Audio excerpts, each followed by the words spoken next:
So life is good. Life is good. Shout out to Drake and Future. What y'all think about the joint? Tell me. I need to know. Man, life is great, bro. Life is great. No, I thought it was fire. I thought it was mad fire. I did too. I like the song. And I'm not a... Is this... this is Future song. Okay. Well, it's the joint. It's like a collab. It's a... What's the name of the joint? What a Time? What a Time. It's the What a Time joint. Oh, okay. Yeah, so. I'm not a big fan of Future like that, but... What's wrong with Future? I'm good. What's wrong with Future? Just not a fan. Sonically, I don't like the way he sounds. Yeah. Sonically? Yeah. I just don't like the way he sounds. He's really monotone to me. I just don't like it. I'll say it again. Life is great. I think life is great.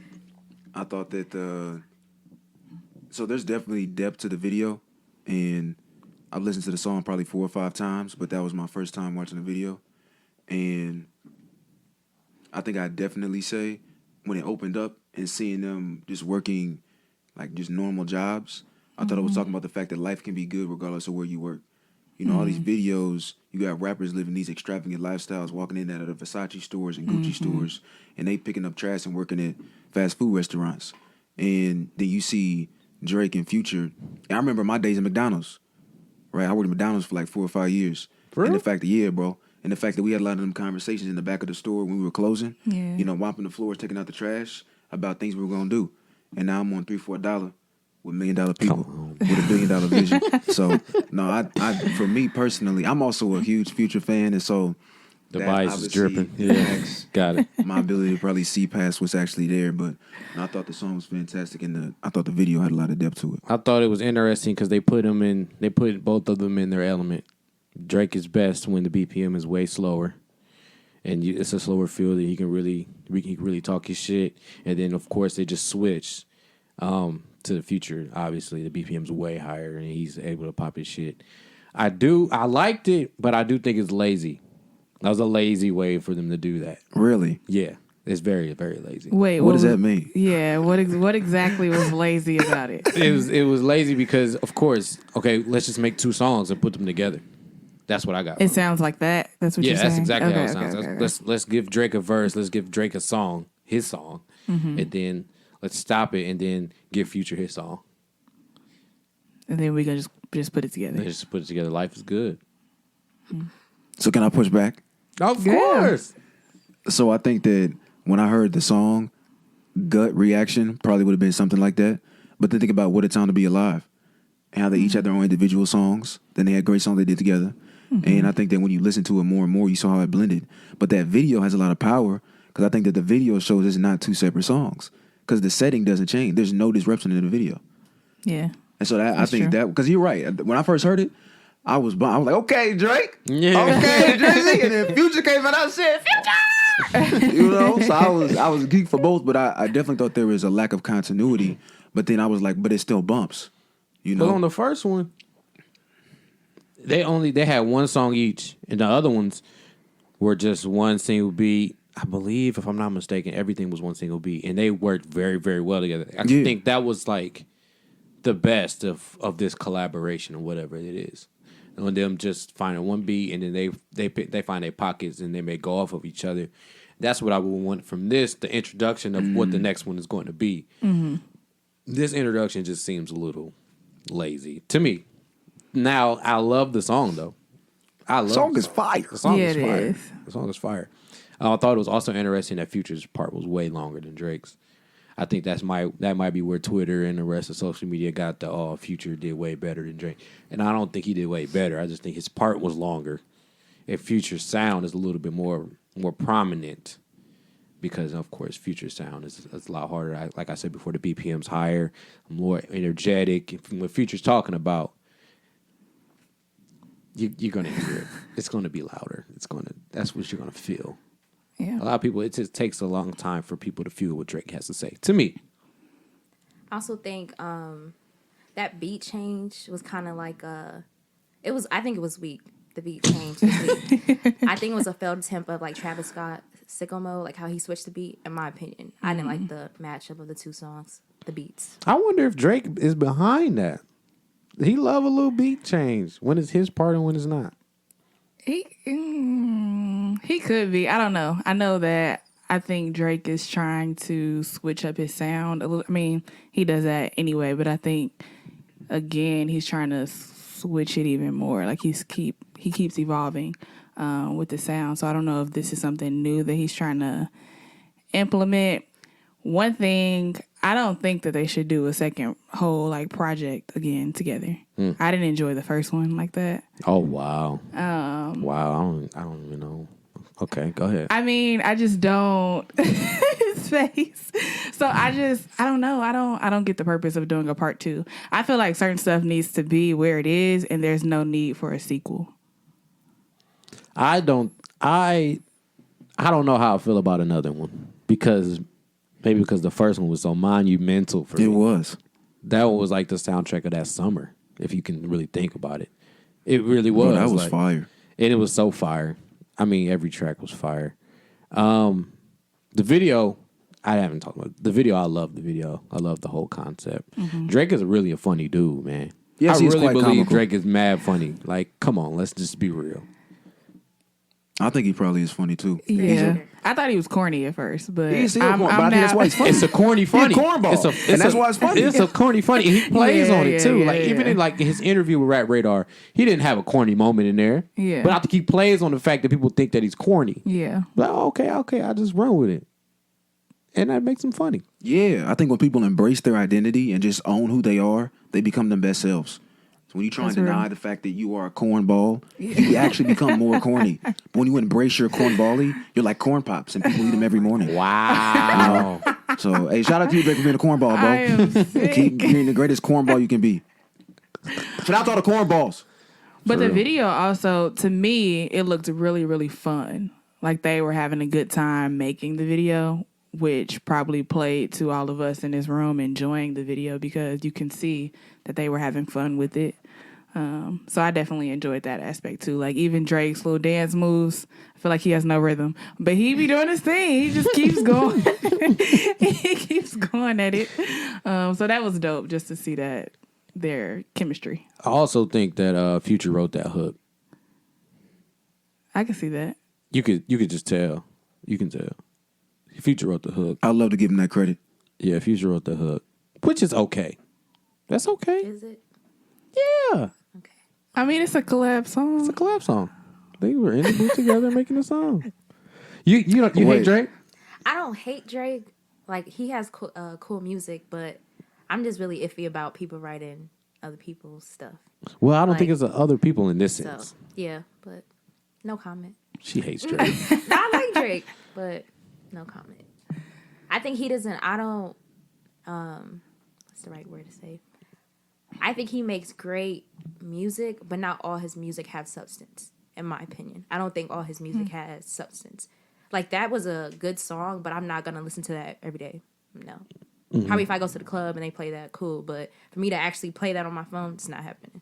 So all your music in your phone got substance? For the most part, for me personally. Yeah. Okay. Yeah. For me. Yeah. Okay. Yeah. That makes sense. So You got substance something to is say? no. Substance is a big thing for you then. Yeah, like You gotta have what it. I listen to. Okay. I think Drake makes music for himself. And that's okay. But it's not for me sometimes. Well, that's mad real.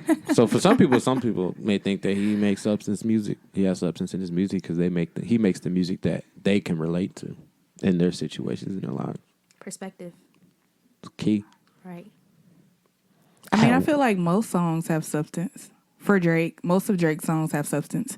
I think he has a cool balance. He knows how to balance it out. So he has some songs that has more substance than others, and the other songs maybe more party or club or just vibey type tracks. But I think that's okay for an artist to be able to, because it's a lot of people that don't like music that has substance in it. So you have to cater to 'Cause both it gets preachy. audiences. Yeah, it's To me, preachy it gets or it's, sometimes. I don't know. That's the best word or the way to phrase it. But yeah, you got to cater to both audiences, and I think he does a great Speaking job of at doing that. substance, your boy has little to none. Future? Yeah. What? Yeah, I he agree. doesn't. I I definitely mean, agree. what the most misogynistic lyrics that you can come up with? Can He's you talking agree with about that? popping pills. Let's. Can I agree the fact that he's misogynistic and patriarchal and is addicted to drugs and all that kind of stuff? For sure. Okay, yeah, okay. That's all I But really I don't want. think that means he lacks substance. I think in many ways it means the opposite. Holy moly donut shop. I think no, I'm just being honest. Like I don't No, yeah, I be think real. the fact that there's a first of all, I gotta get off the defensive. But I mean, when you think about our communities, like the majority of the leaders that our history, Black history, is still his story. And a lot of those Black charismatic preachers were patriarchal and misogynistic. And we see substance in their speech. It in no way validates the fact that they're patriarchal and misogynistic. But I think that when we talk about what substance look like, it goes back to what Bentu said. It's perspective. And when you go to that content, what are you looking to get? And I think a lot of people go to people's content with the wrong idea of what they're trying to put out. And it goes back to understanding what messages the artist's trying to tell. You know, I agree that Drake does a great job at speaking from his perspective. He's going to make music speaking about his life. And he has a life a lot of people can't relate to because of his story. And he's got an incredible story and has reached an amazing amount of fame. And I mean, the guy's incredible. And a lot of people cannot relate to that kind of a lifestyle. So if you're not intentional about finding your access point to that lifestyle, especially if you're the person in the back of McDonald's every day, it's going to be hard to find substance if you don't clock in and be intentional about where am I synergistic with Drake's message. And I know for me, when I think back to my days at McDonald's, you know, listening to Meek Mill and listening to Astronaut Status by Future, like those were two things I listened to constantly. Dream Chasers 2 and Astronaut Status by Future. When And I was those were working at motivational. McDonald's. I mean, Deeper Than the Ocean, when, you know, Future talked about the depths of his mind and where his mind goes, and it could be a terrible place. For sure. Yeah, like I did relate to that. In times where, you know, I was in negative mental spaces. Yeah, listening to his music and the fact that he talked about how negative of a mentality he had and just what drugs did to his mind. In the midst of sitting, people will look at us and think that everything's okay and not understand the struggle that you fight behind closed doors every day. And I could relate to that. And I think that Future does an amazing job at speaking to the fact that he is jacked up in a lot of different ways. And there's like a weird beauty to it. And I think for me that I can appreciate that at a certain level.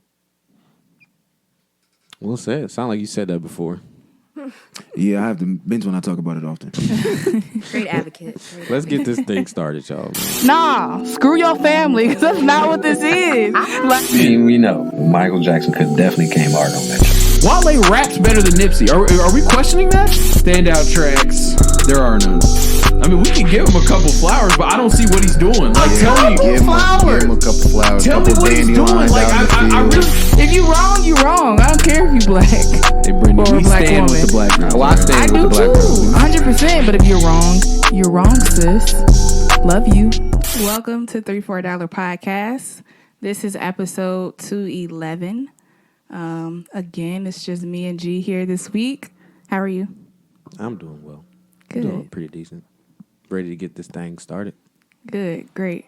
We do have two special guests. We have Murdock and Bentu. Welcome. Thank Thank you. Welcome to the space. Today we're going to discuss Born Sinner by J. Cole, a throwback.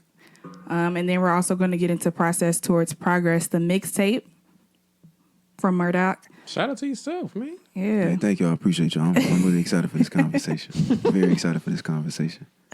Before we get started, please don't forget to follow our social media.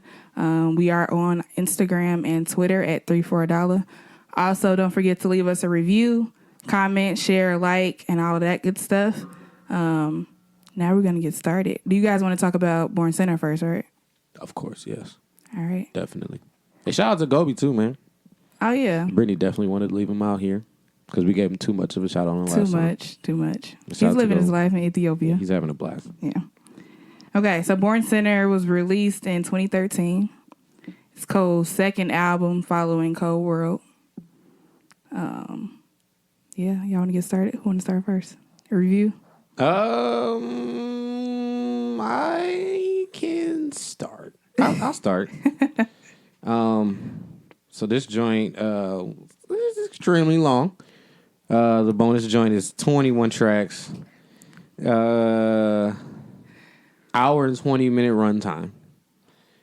Extremely long nowadays. This was the deluxe, though. I mean, without the deluxe, it was a what? Hey, life's a marathon, Yes. not a race. But I feel like a lot of albums now are long. Like You think Chris they're Brown long? album was long. The Game's album was long. His is an hour and 30 minutes. Those The were Game? two The albums Game. in the last 3 years that were that long. I'm telling you, it's a lot of long albums out here.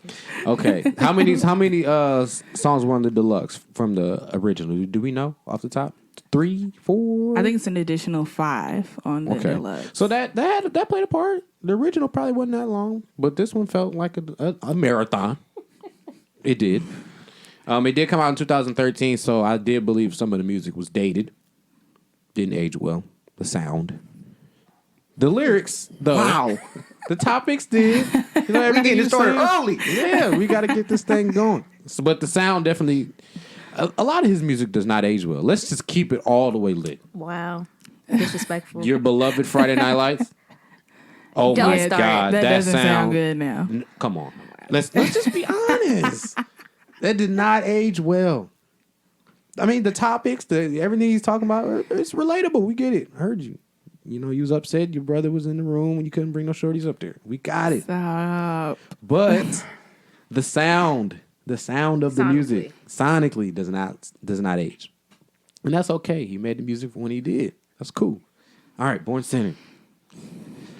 He couldn't drop a lot of these tracks, man. Nowadays, the one Crooked Smile, he could not drop that joint today. He would get dragged all up and down. I agree. I don't even know what. I mean, I get where he's coming from, but then it's like, oh man, he couldn't drop that joint today. And why you say that? Don't you? You would be the first one on Shea Butter Twitter. I don't remember him saying anything disrespectful towards. Women. No, I don't. Not on that song. Crooked Smile? Yeah, the whole second and third verse was basically saying women, like, just be happy with yourself. You don't need to wear makeup. You don't need to do this, that, and the third. You don't need to do. It's like, okay, y'all argument is, I don't do this for y'all. I do this for me. This, that, and the third. Okay. Am I right? In that vein, yeah, but I didn't take it that way. But also Wale's Black Girl Magic, right?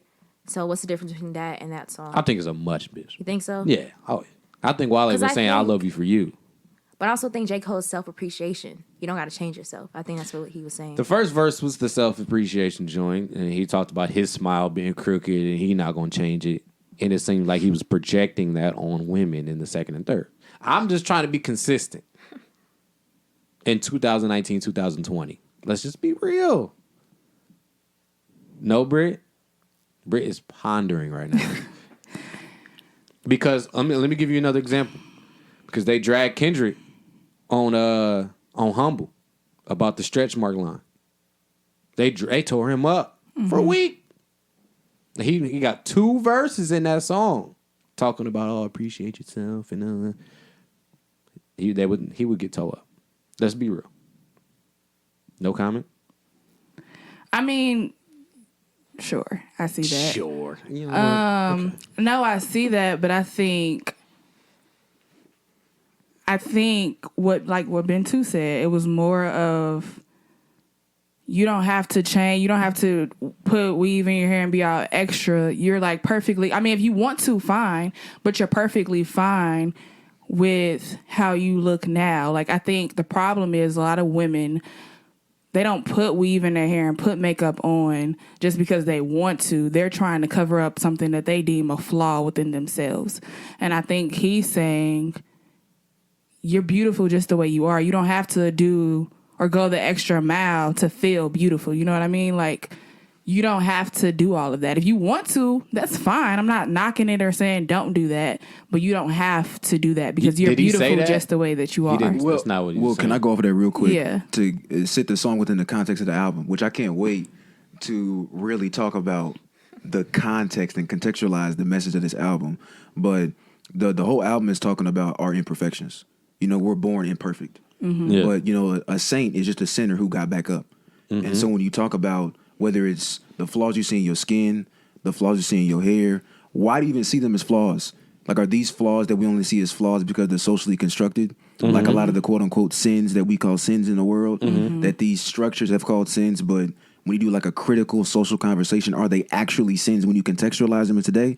I think when you say crooked smile in that context, you do get, like Bentu was saying, and like Brittany just said, it's a song about appreciation. Also, I'm not gonna lie, that's a lot of things that like men say in efforts to self-appreciate that they don't word things well, and you can always be critiqued. But I think when you sit this song in the midst of the project, I think it's a song of empowerment and affirmation. As best as a black man who also, tries not to call women the B word and has said plenty of problematic things that he hasn't been called out for because he has an identity and a reputation of loving and appreciating. So that's just my 2 cents. I definitely didn't think about that with Crooked Smile. I mean, I see what you're saying. But in that same thing, because I see both sides today. So when Kendrick makes that line, or when even Chris Brown said the line about the light skin, good. I like my shorties with the good hair. Yeah. I knew what you was talking about. I understood what you was saying. Like, I understood what you saying, bro. But Shea Butter Twitter and Black Girl Magic Twitter don't be on that. That was different. Talking about I like my shorty with good hair. That problem with that is what is good hair versus J. Cole saying you don't have to change yourself. I think that's what the problem is. Who is he to define what good hair is? But he didn't define it. All he said was good hair. By saying good hair, what is good hair? Why does that question have to be raised? Because in society we talk about how nappy hair, straight hair, people get perms, people are natural. So when you say good hair, natural hair is not accepted into society. It's just starting to be accepted. So you're talking about. That's what I was talking about the other day. It seemed like we putting some there that's not there. He didn't say all that stuff. All he said was good hair. Period. But that insinuates something. Good hair. Why not just I just like my woman with hair. Period. Well, yeah. Like period. Why good? Why good? Also, because good hair could be anything. My hair is good. Her hair is good. Your hair is good. But what is that? I agree. I feel you. But I think that if we just look throughout history, right? Sure. Throughout history, it's not right unless it's white. Our hair is not good unless it's straight. Like, so I think just the terminology of good hair. Like, Becky with the good hair. Like, that's the other thing. Becky with the good hair. That he didn't say that, but I mean the that correlation that is. So my thing is like, okay, I do not believe, I'm going to say this first. I do not believe this is where he was going. Yeah. Okay? I'm going to say that first. But why couldn't he have meant, when I say good, I mean the black definition or the Shea Butter Twitter definition of good hair? Why couldn't he meant that? He could have. For the same thing, for the same question you asked, what does good hair mean? Why couldn't he be like, oh, I meant this?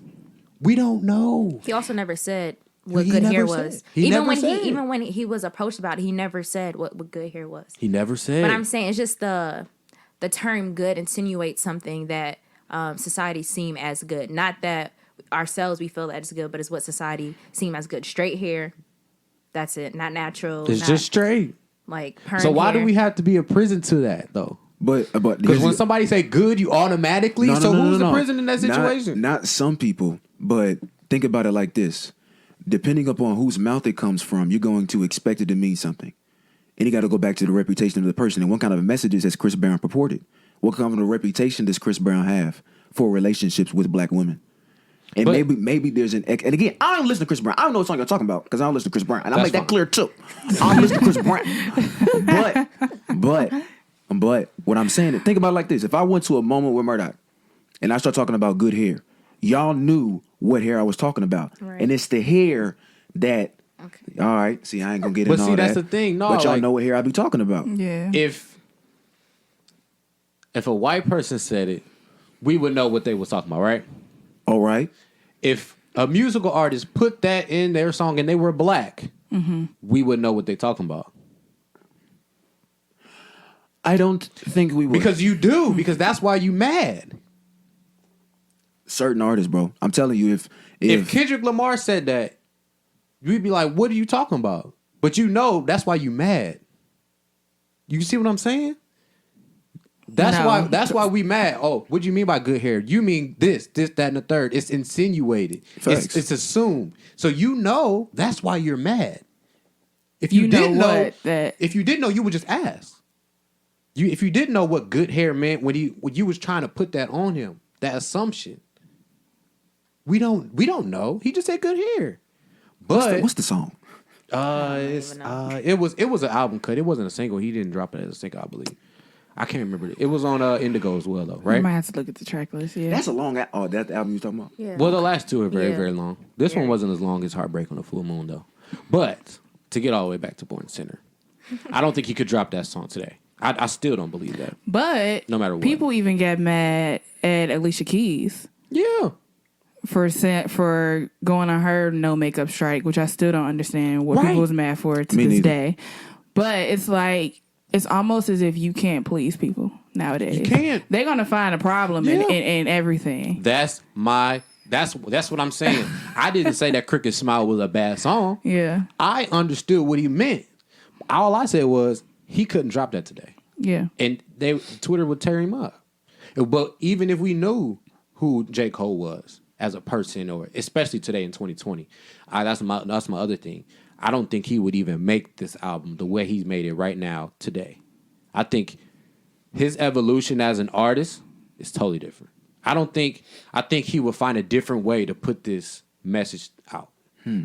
Because obviously a lot of the lines he dropped in here, he wouldn't say it. He wouldn't deliver the message sure. the way that he delivered this. Even from the way. intro. Right. Even from the intro. Exactly. From the intro on, he wouldn't deliver the message the way he did. And I appreciate that. And that's one of the things that I like to see in the artists that I revere, the artists that I listen to, the artists that I go to for inspiration. I want to see that you're growing as a person, and it reflects in your music. Not to give him too much airtime, but that's the difference between Chris Brown and R. Kelly that I see.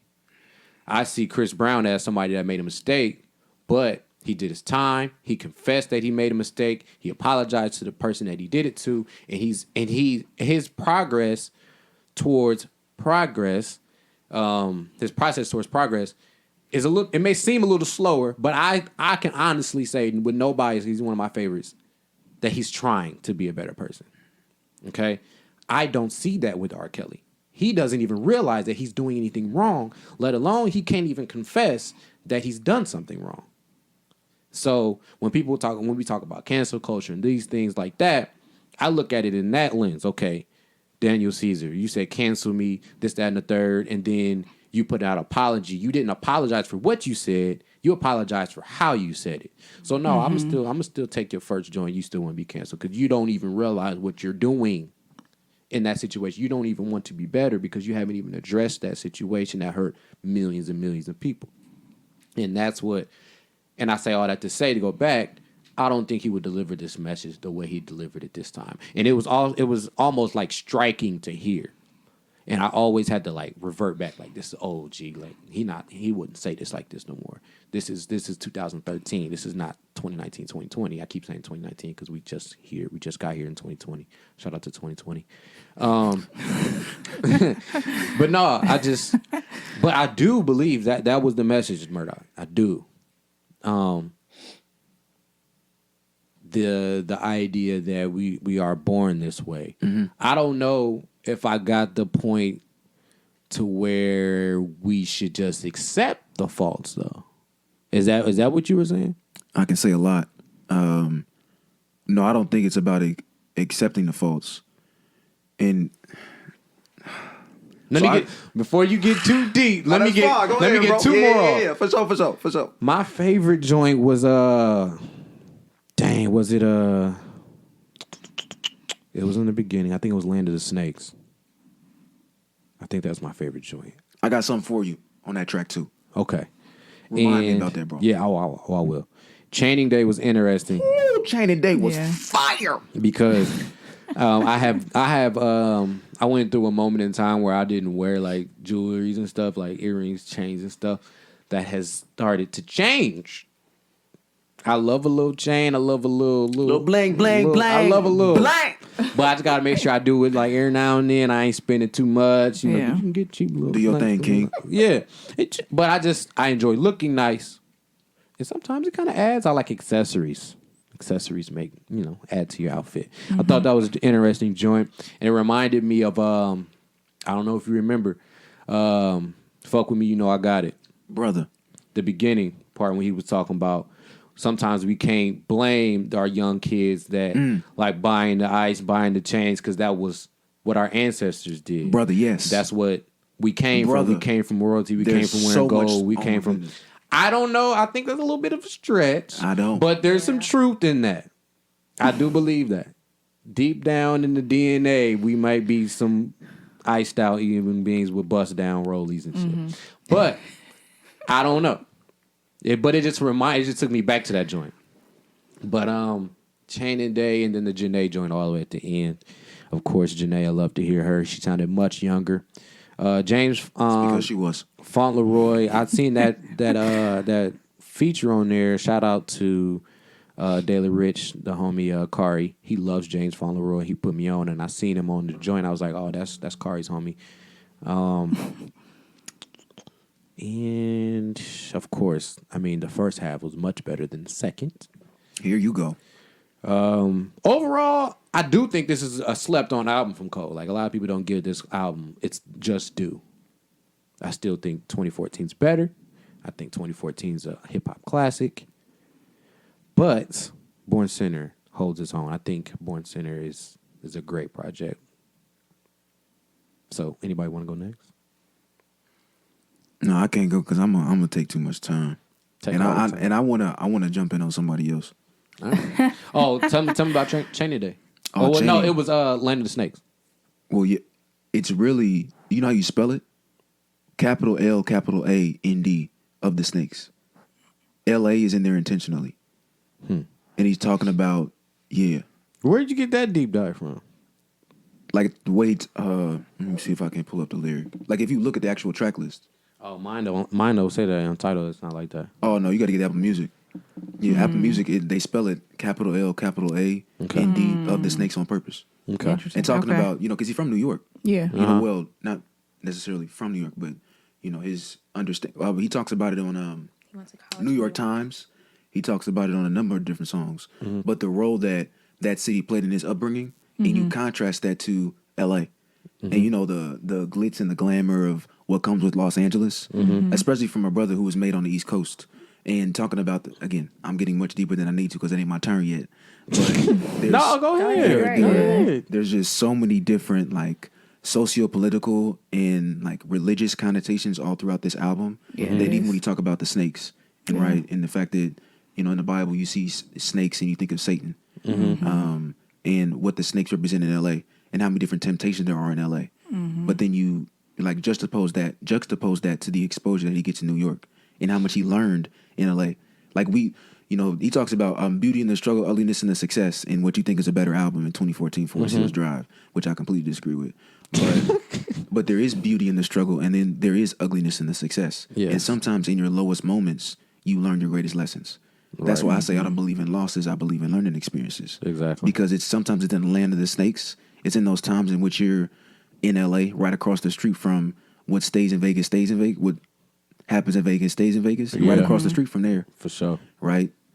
It's in those moments that you learn the most about yourself. And I think that this album, he was talking about how his fallacies and not fallacies, the things that make him fallible, the things that make him imperfect, the things that make him a sinner, a born sinner, is what makes him so great. And it's not about staying in that sin, but the fact that I have an opportunity to not stay in that. But how do I grow? From dropping the F word 4 or 5 times in Illuminati to being what J. Cole's doing now for so many different people. Right. So that's just going off of Land of the Snakes. Okay. Good deep Gee, dive. this album is incredible. I guess I'll go. I'll say going back to listen to this album was refreshing because I don't think I've heard it since 2013.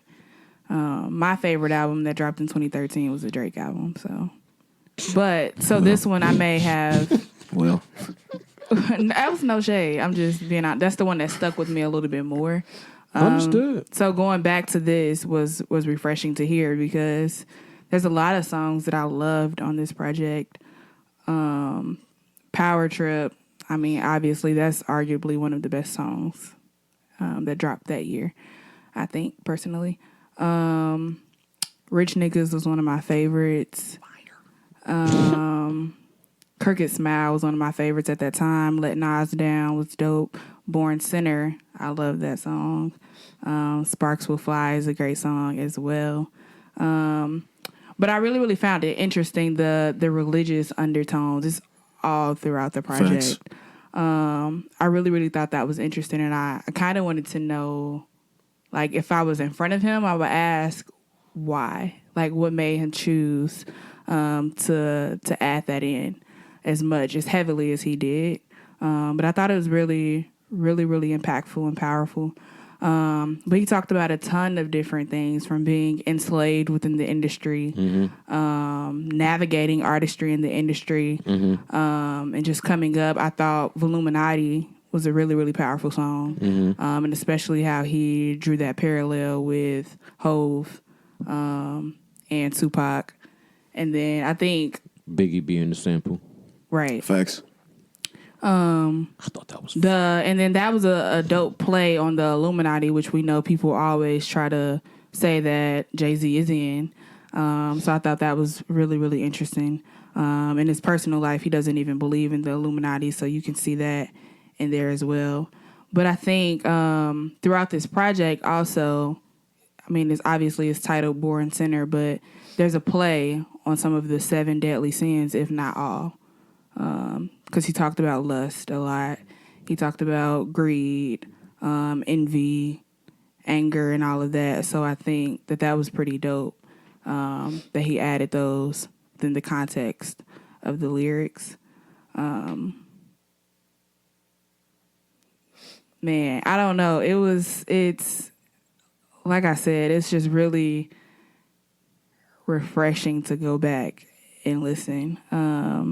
Because it was a really, really powerful album. I think that he touched on a lot of different things that we don't even think about today. I feel like every song was something different. Yeah, it was.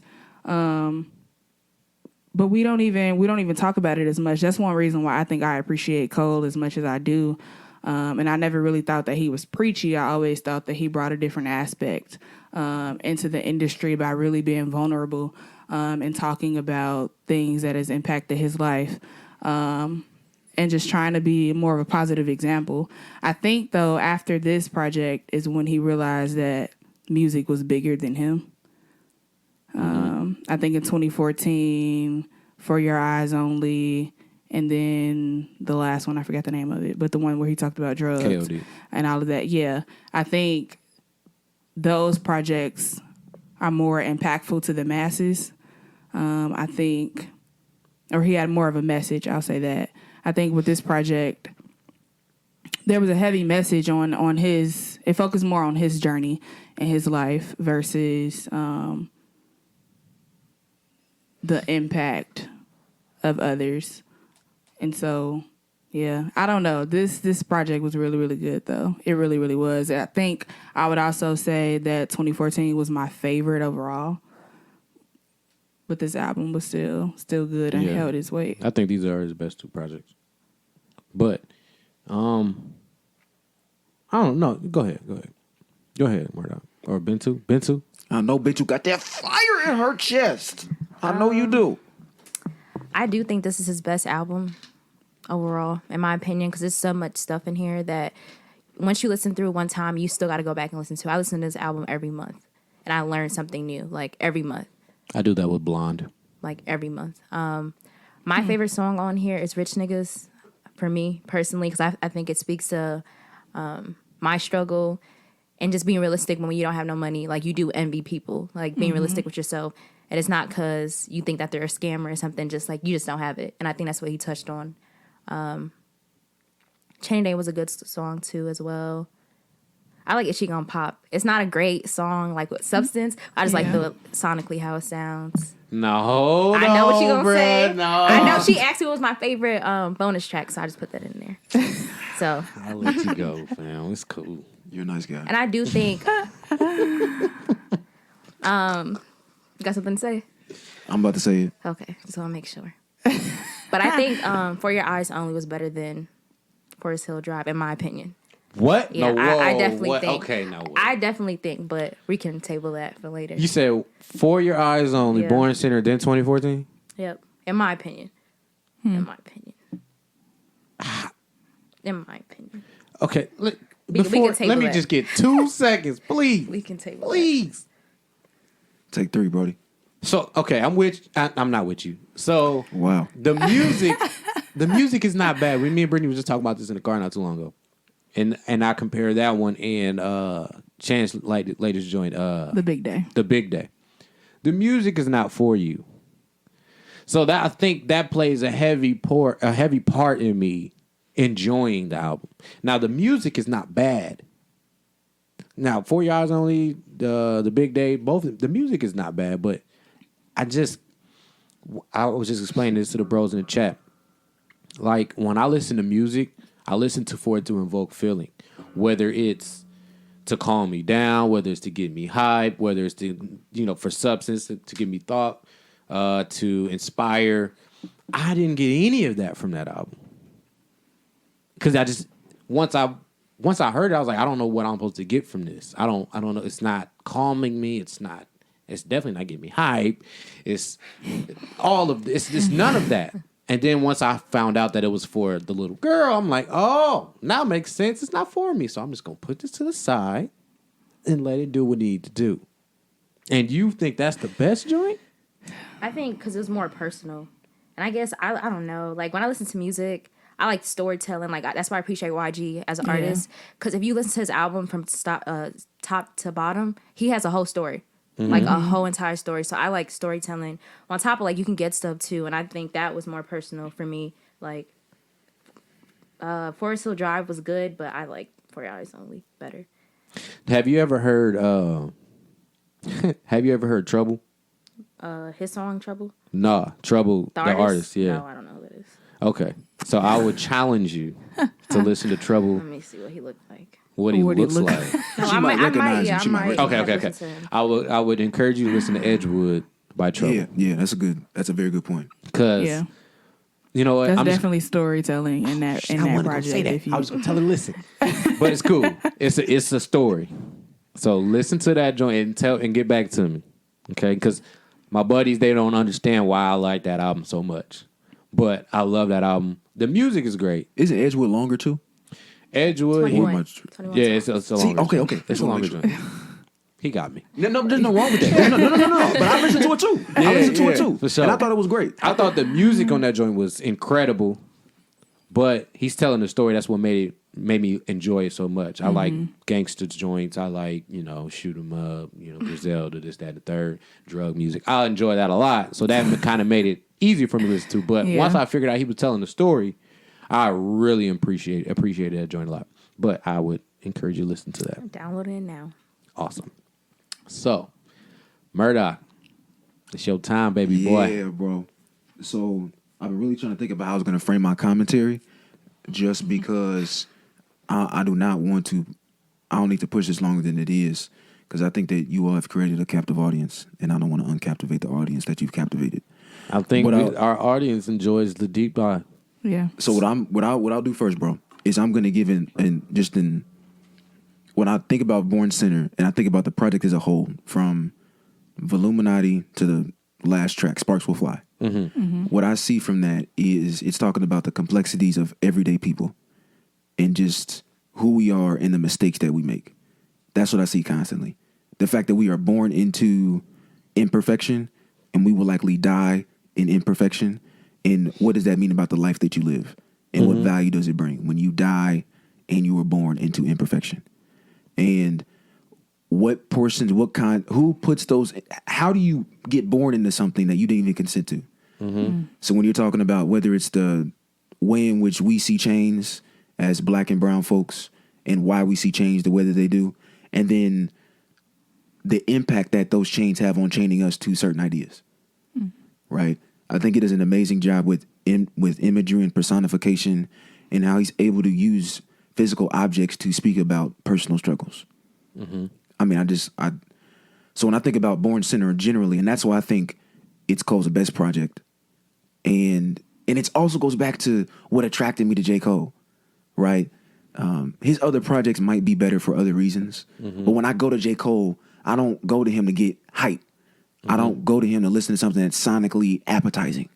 I go to get message. I go to get content. And I don't know. I mean, literally, like I'm showing you all my phone. I have like a dissertation for each song.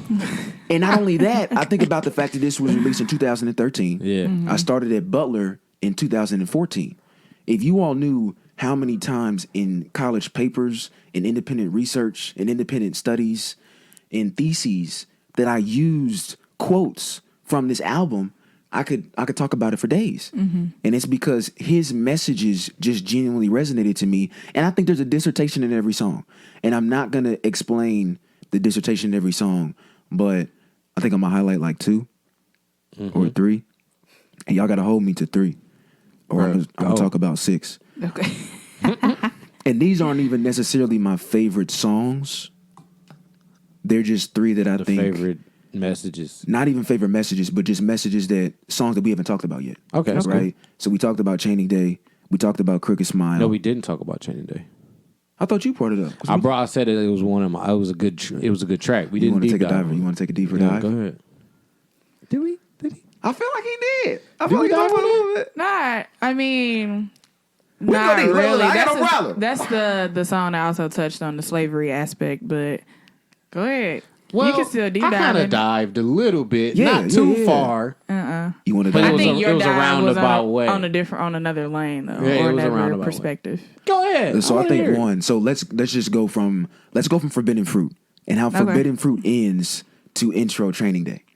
You know the skit where he's in the jewelry store? That's still Forbidden Fruit song. Training Day doesn't start until Yeah. that's when Training Day starts. Now Yeah. here's a powerful piece, right?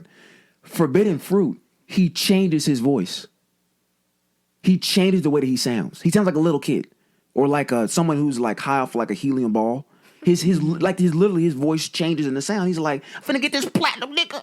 This platinum yeah. nigga. Oh yeah, he did. That. Platinum nigga. Yeah. And the reason why I think, again, and I might be looking into this deeper than necessary, and I'll say this to people who are listening and to y'all, I think that one of the reasons why hip-hop is one of the most powerful forces to have ever been created is because people can see themselves in things that may not have been written for them. Right. And you can do that in a way that I'd argue many things, if not anything else, you can't. I used to be able to, I understood civil procedure in law school better because of the song Co-Defendants by Kodak Black. I remember you told me that. You see what I'm saying? Because I could see something in that song that helped me better understand something that had a material impact on like my world. So even that piece, I may be going way too deep, but it's what I Good. see. He changed his voice to sound like a child because he was trivializing the value we put in a jewelry.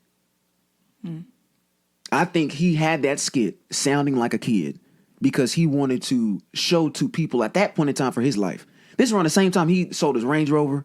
He started riding a bike around town because he's trying to become less materialistic. Yeah. And he is using this song to trivialize the power that we put in things that we use to put around our necks and around our wrists. And when you talk about, slavery, which continues to persist today via mass incarceration, the, plantation politics on football fields, slavery continues to persist. When you talk about chattel slavery, right, of the 16, 17, and 1800s, he's talking about the same items that we pay so much money for, that even Drake and Future. Future were talking about. He said, there's not one ring on my finger that's not worth at least $100,000. These things that are put on our wrists and around our necks were used to take us to plantations off of boats. And he's saying, I'm going to preface this song with the kid talking about how much he likes it. Now, here's the flip side, right? In the same way you can trivialize something, speak to the fact that it may not necessarily be your fault that you think that it's childish. Because you got to contextualize it, right? And he started talking about the same piece, and I'm going to misquote, I know I will, that a young black nigga get gassed at be the same stuff a rich white mother lover laugh at. That was the most. I think that was the most powerful joint in the song. And he also said, "Hold on, I'm gonna grab another quote." Because me and my friends always do this. Be like, we see somebody chain and be like, that shit ignorant, like, and we spell it like that. IGNAT. Like, it's like that ignorant ass chain. Like, that joint is just so big. It got so many diamonds, so many different colors that it just looks stupid. Yeah. You see what I'm saying? And so, go ahead. Brother, I'm just excited because there's so much depth in this song. You know what I thought the best line was? The money's so short, this jewelry is like a weave meant to deceive. And here niggas say, I see you and niggas wanna be you. Oh, yeah. And then he started talking about stop and frisk. Mm-hmm. Here's why I thought that was powerful. Because, and this goes back to the religious argument in it too. One, money's so short that this jewelry is like a weave meant to deceive, making you think you have something that you don't. Just talking about, I'm gonna just leave that where it is. Make you think you have something that you don't. Mm-hmm. And that's what he was talking about. And how money, just like jewelry, can make you think you have status. But people will buy $50,000 change but don't have a home worth $50,000. Mm-hmm. People will use money from a minimum wage job to buy jewelry to make it look like their Future. When in fact, Future used a video to talk about he came from working in the back of McDonald's doing what he was doing, right? And then he's also talking about hypocrisy. And the blatant hypocrisy and making yourself look like something that you don't. Now, we're born sinners. We're born into a system that sees us as less than human. We're born, sin, in many ways, people think that religiously it means, you're bad, Satan. But sin literally means without. And we are born without, as black and brown people. Without purpose in many ways because of people telling us that we have no potential. We are born without access to resources, which is why rich niggas resonates with so many black and brown people. We are born without. Mm-hmm. We are oftentimes defined by being without. However, we use these things to make it seem like we have things that we don't. Just like people in the church are hypocrites. Many people in the church are hypocrites, purporting messages of perfection when Jesus came for the imperfect people. So he's having a song you call Chaining Day, talking about this youthful introduction on a song called Forbidden Fruit, which is talking about the Garden of Eden. I mean, the religious context of this is incredible. To explain that we are actively living in many ways a hypocritical lifestyle when hip-hop questions hypocrites the most. That's who hip-hop critiques. You grow up, nigga, what they say, get rich or die trying, right? Or talking about this idea that I'm going to stay true to who I am regardless of what it is. That's something I was raised on. And I understand that better and better by listening to hip-hop. The fact that independent of what happens, you better stand on your morals and your laurels. Regardless. That's what the game teaches you. But we buy this jewelry that makes us think that we're something that we're not. And that's blatant hypocrisy. The same way you walk into church is talking about love, but because you love somebody else, the church won't love you. When the very thing that's supposed to lead the church was the most loving man ever. No. Am I lying? Am I lying? That is so real. But am I lying? They don't hear that. So my thing is that's just one track, Chaining Day. I think Chaining Day talks about the way in which the life will choke you out of seeing what's right in front of your face and make you think it's beautiful. And that disproportionately impacts black and brown people.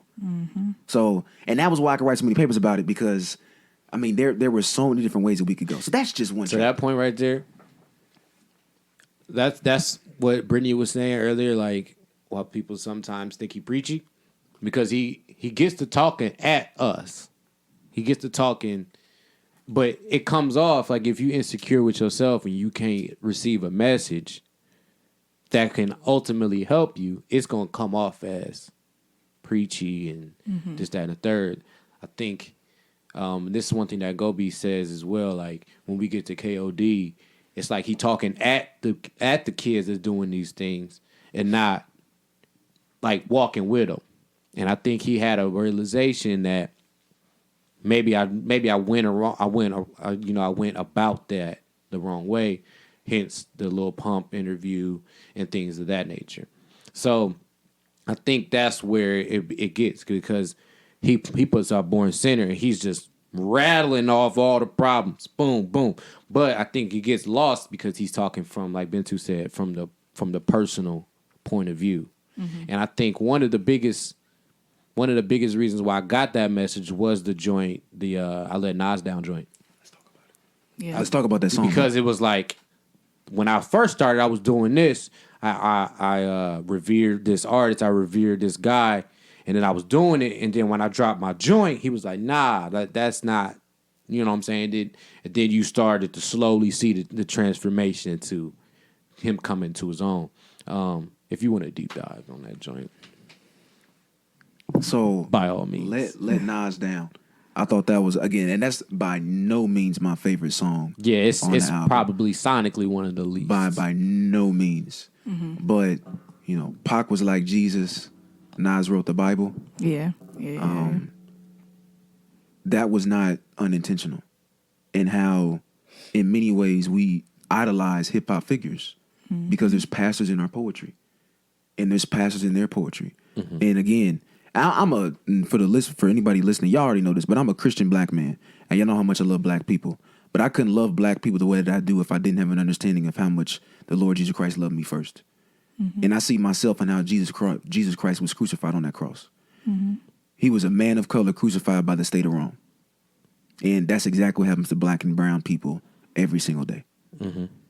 So the fact that, but the difficulty is I can see that when I go to church on Sundays and Bible study on Wednesdays and read my devotion every morning. But the majority of people cannot because of the hypocrisy that Cole talks about on Chaining Day. Right. But people are able to see Jesus and the Bible more in Pac and Nas than they can the preachers and pastors in their own communities. Is that okay? Is that do you believe that that's a problem?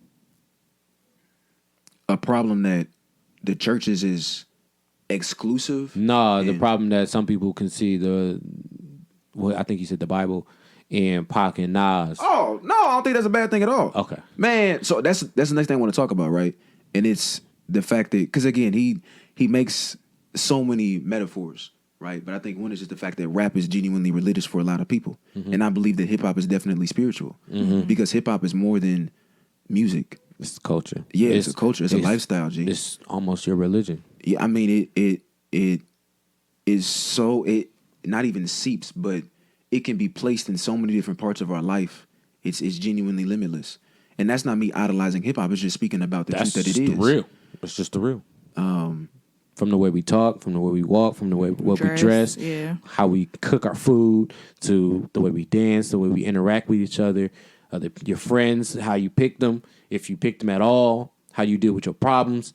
I mean, that's all hip hop. So let's do something real quick, right? Let's look at the name of the song, right? Let Nas Down. And the fact that, you know, Pac is like Jesus, Nas wrote the Bible. Right. So if we're looking at Nas as this spiritual figure to J. Cole, the fact that he let Nas down, he let the person that Cole saw as a God down, just like sinners let God down, quote unquote, every day. And think about the process towards progress he had in that song of realizing that the person that I idolized the most saw my song and my music as insufficient.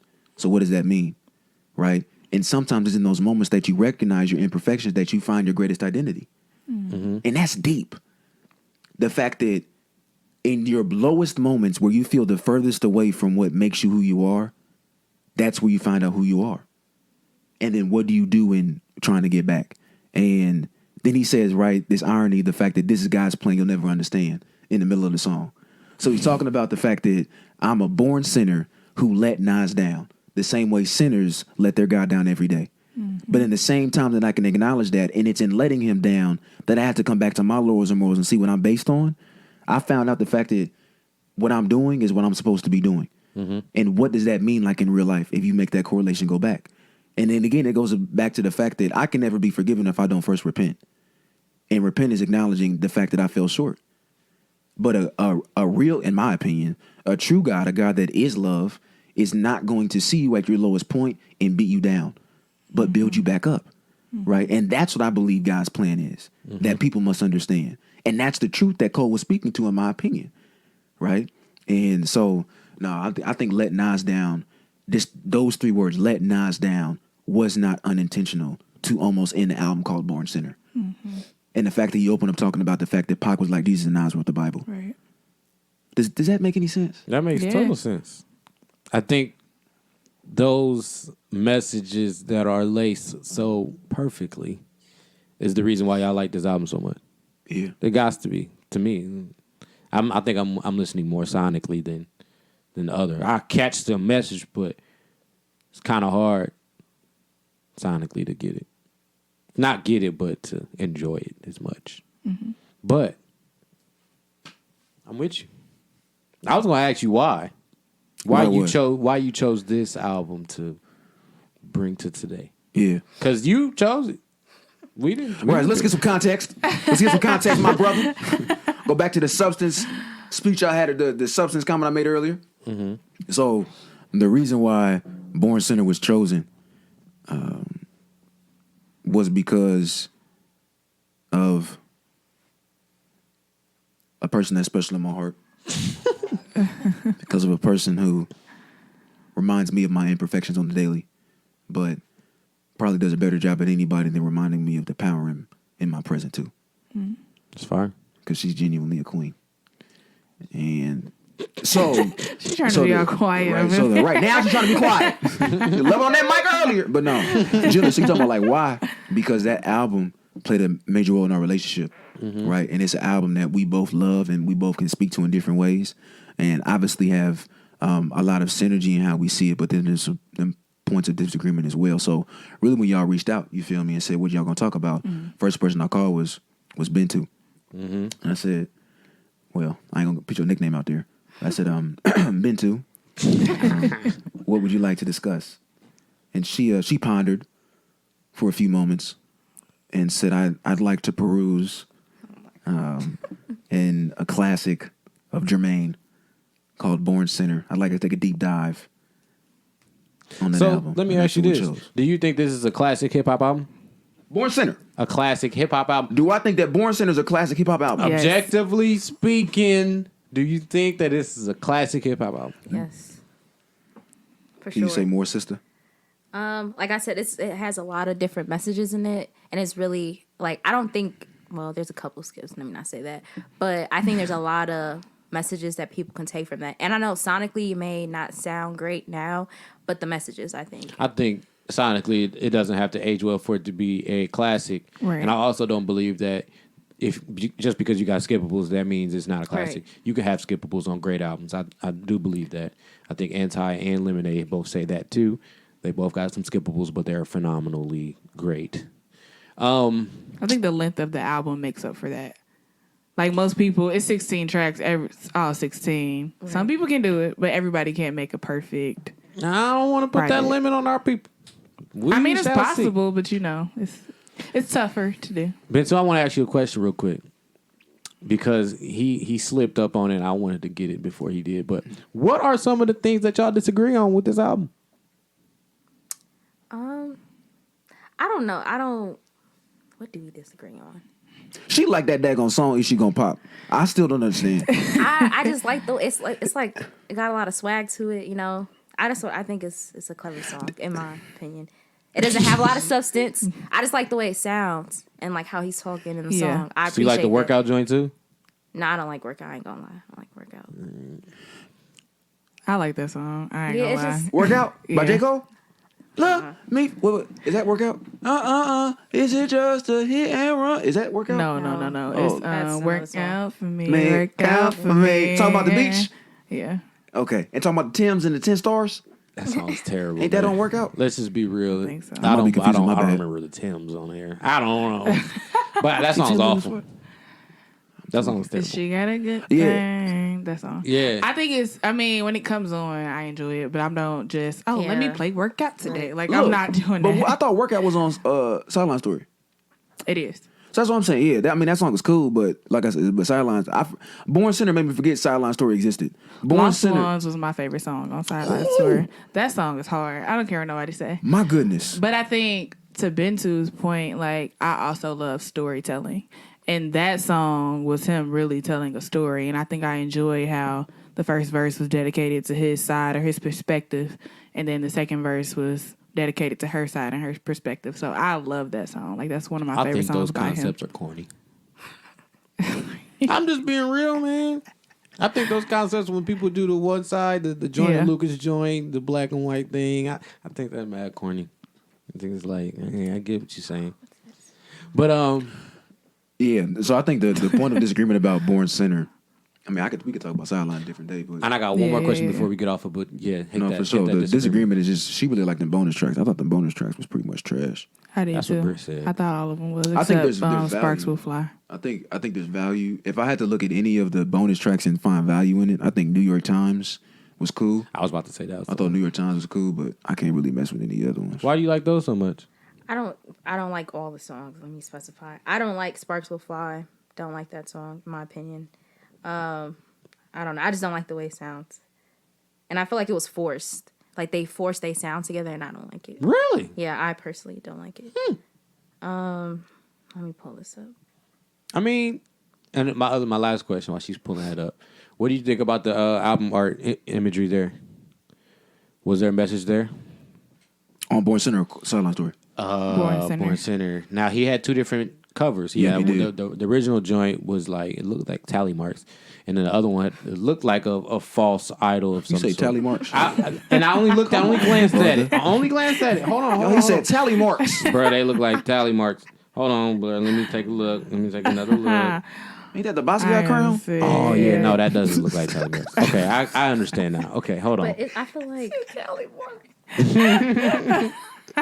Yeah, what did you think about the imagery of the either one? Really, I think the deluxe had more imagery. You know, in it hold than on. anything. You talking about the black? You talking about the? Okay, I don't think you talking about the tally marks on top of the deluxe. I said the original. The one that came out before the deluxe. Now the deluxe had the false idol with the crown over the top. Yeah, I thought that was very intentional. I thought it was interesting that the false idol had horns like devil horns. Yep. With the crown over the top. Yes, sir. You got a deep dive? That's what I'm looking for. So I was thinking, there's a Biggie album. It's not all the way the same, but Life After Death, if you look at that album cover, I think it kind of mimics a little bit, not a lot. Like, you know, the lines, in my opinion, because that's what I thought about a Biggie cover, but Okay. a little bit. Like the darkness. Yeah. He has a casket, the lines. Not sure what the lines represent, but. Okay. I think that first one, that looks like a temple or a sanctuary entrance of some sort. When I say the first one, the original, not the deluxe. But I didn't know if you had a deep dive for them. It's okay if you don't. Yeah, no. My biggest thing was I really honestly forgot about the non-deluxe version album artwork. I thought that the deluxe version album artwork was just very intentional, and I thought that it was very clear. It looks like a sinner. It looks like a child sinner with an angel above its head. And it's the Basquiat angel, which talks about blackness and Of course. or so. But no, I hadn't even really looked at the regular joint. Also, I'm gonna say, if anybody want to talk about rich niggas, anybody, another day, please, bro. That song. Yeah, that's one of my favorites. Gee, rich niggas. That song is a dissertation. Somebody needs to write it. If you write it, hit me up. I got to figure out how to pass law school first, bro. But yeah, man, I don't know. I can't say that this was better than 2014. But I mean, you don't have to compare. They can be great with themselves. Very true. Britt, All right. Any other closing remarks for Born Center. Born Center? No. Yeah, let's talk about 5%ers on Born Center, and I wrote my independent study was about the 5%ers in the Nation of Islam in college. I would love to talk about that later. Bet. Just wanted to say that too. Yeah, we're gonna do that. All right. So let's get into your project, Process Towards Progress, the mixtape. Hey. Released in 2019? Indeed. June 2019. 2019. All right. So I have a few questions. For sure. Well, first, go ahead and run through. I don't know if I want to say introduction or explain Yeah. what it is. Yeah. For us. All right. So can I I ain't introduce myself whole time. Yeah, Can I do introduce that. myself Yeah, and then hell yeah. explain how that plays into the So Murdock is a purpose-driven, action-oriented servant leader and proud product of Indianapolis, Indiana. I'm a second-year law student at the IU McKinney School of Law and humbly serve as the assistant to the law school's Office of Diversity and Inclusion. I'm the co-creator of Power Moves Only and owner of Murdock LLC, and I'm in the business of becoming the greatest powerpreneur Indianapolis has ever seen. Powerpreneur is somebody who takes constant assessment of their relationships to develop influence. We leverage that influence to develop our own narratives. And I believe that as individuals, if we can take control of our narratives, we can collectively create a narrative that becomes a counter narrative to the one that society uses to control our communities. And so that's what I'm in the business of doing. And Murdock LLC is in the business of empowering communities to leverage their influence to fuel systematic change through people-centric partnerships and community-driven collaborations. We do that through the 3 T's: talking, teaching, and storytelling. And so all talking is branded as Moments with Murdock because it's first my moment with myself to appreciate the power in my present, right? And then it's me taking a moment and sharing that moment with other people, what I realize to be an power in that present predicament, because Murdock's about we and not me. And there's not one moment I don't spend not thinking about us. So every personal revelation I have is a revelation I have to share with the people that make me who I am. And that's what Moments with Murdock represents. What does it have to do with the mixtape? The mixtape is 2 moments and then an intro and an outro that contains the greatest speeches I believe I've ever written in my entire life. You know, the mixtape. And that's, wait, before you go, and that's measured how? How did you measure that? I have never, and I can say this with so much confidence, I've never in my life written something where I felt as though I put my soul into what I wrote, like I had in that. Okay. Like, and I mean, like at a physical level, like when I was done writing those speeches, I felt at peace in a way I've never felt after writing a speech, but I was also like physically tired, which I actually talk about on Drip.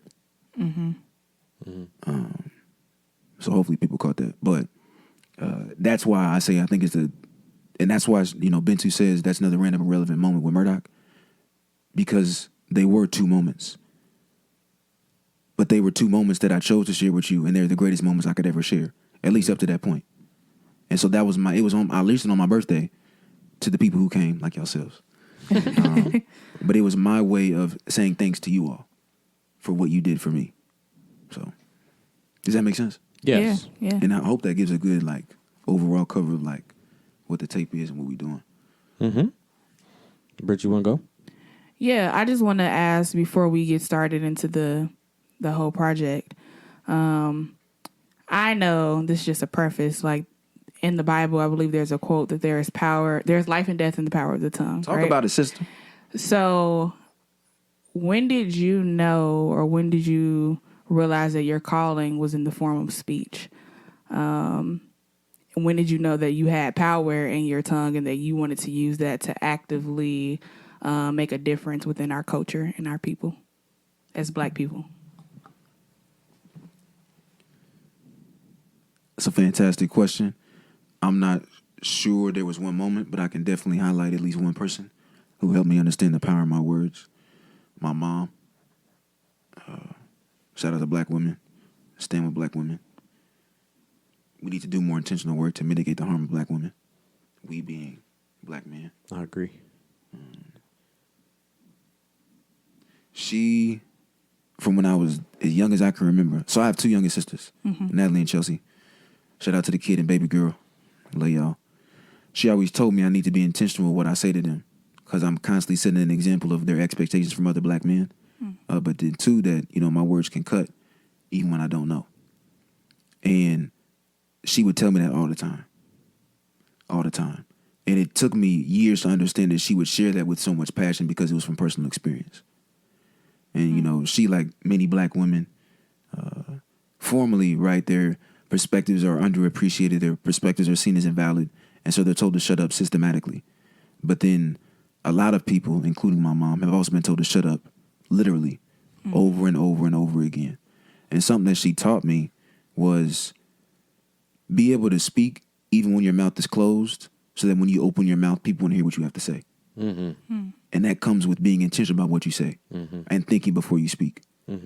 And her being so selective with her words, one, because she knew the power in her words, because life and death lied in the power of the tongue, but also because there were so few words she could share in so many different environments that when she opened her mouth, my nigga, I was going to hear exactly what she was going to say.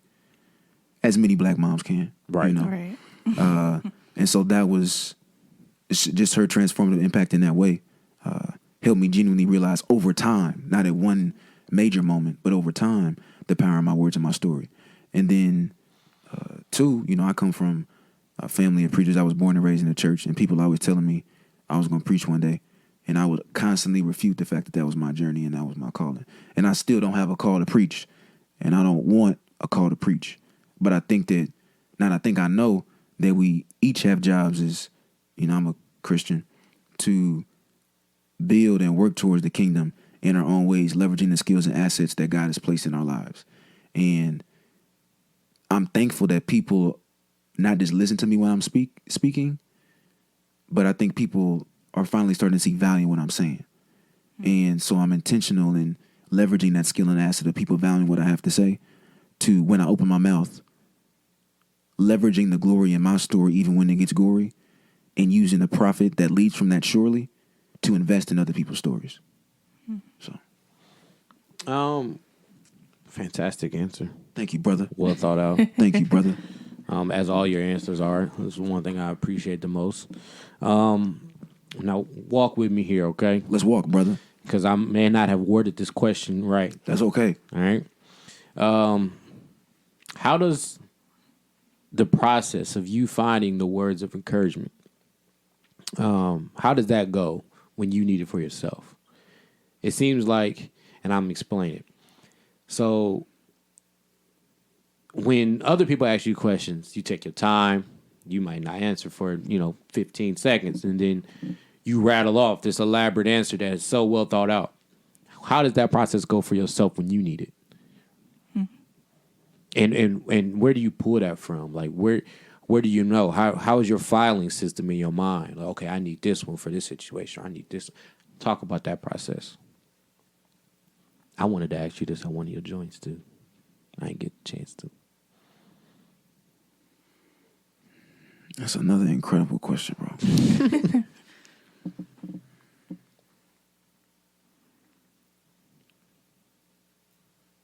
That's an incredible question, bro.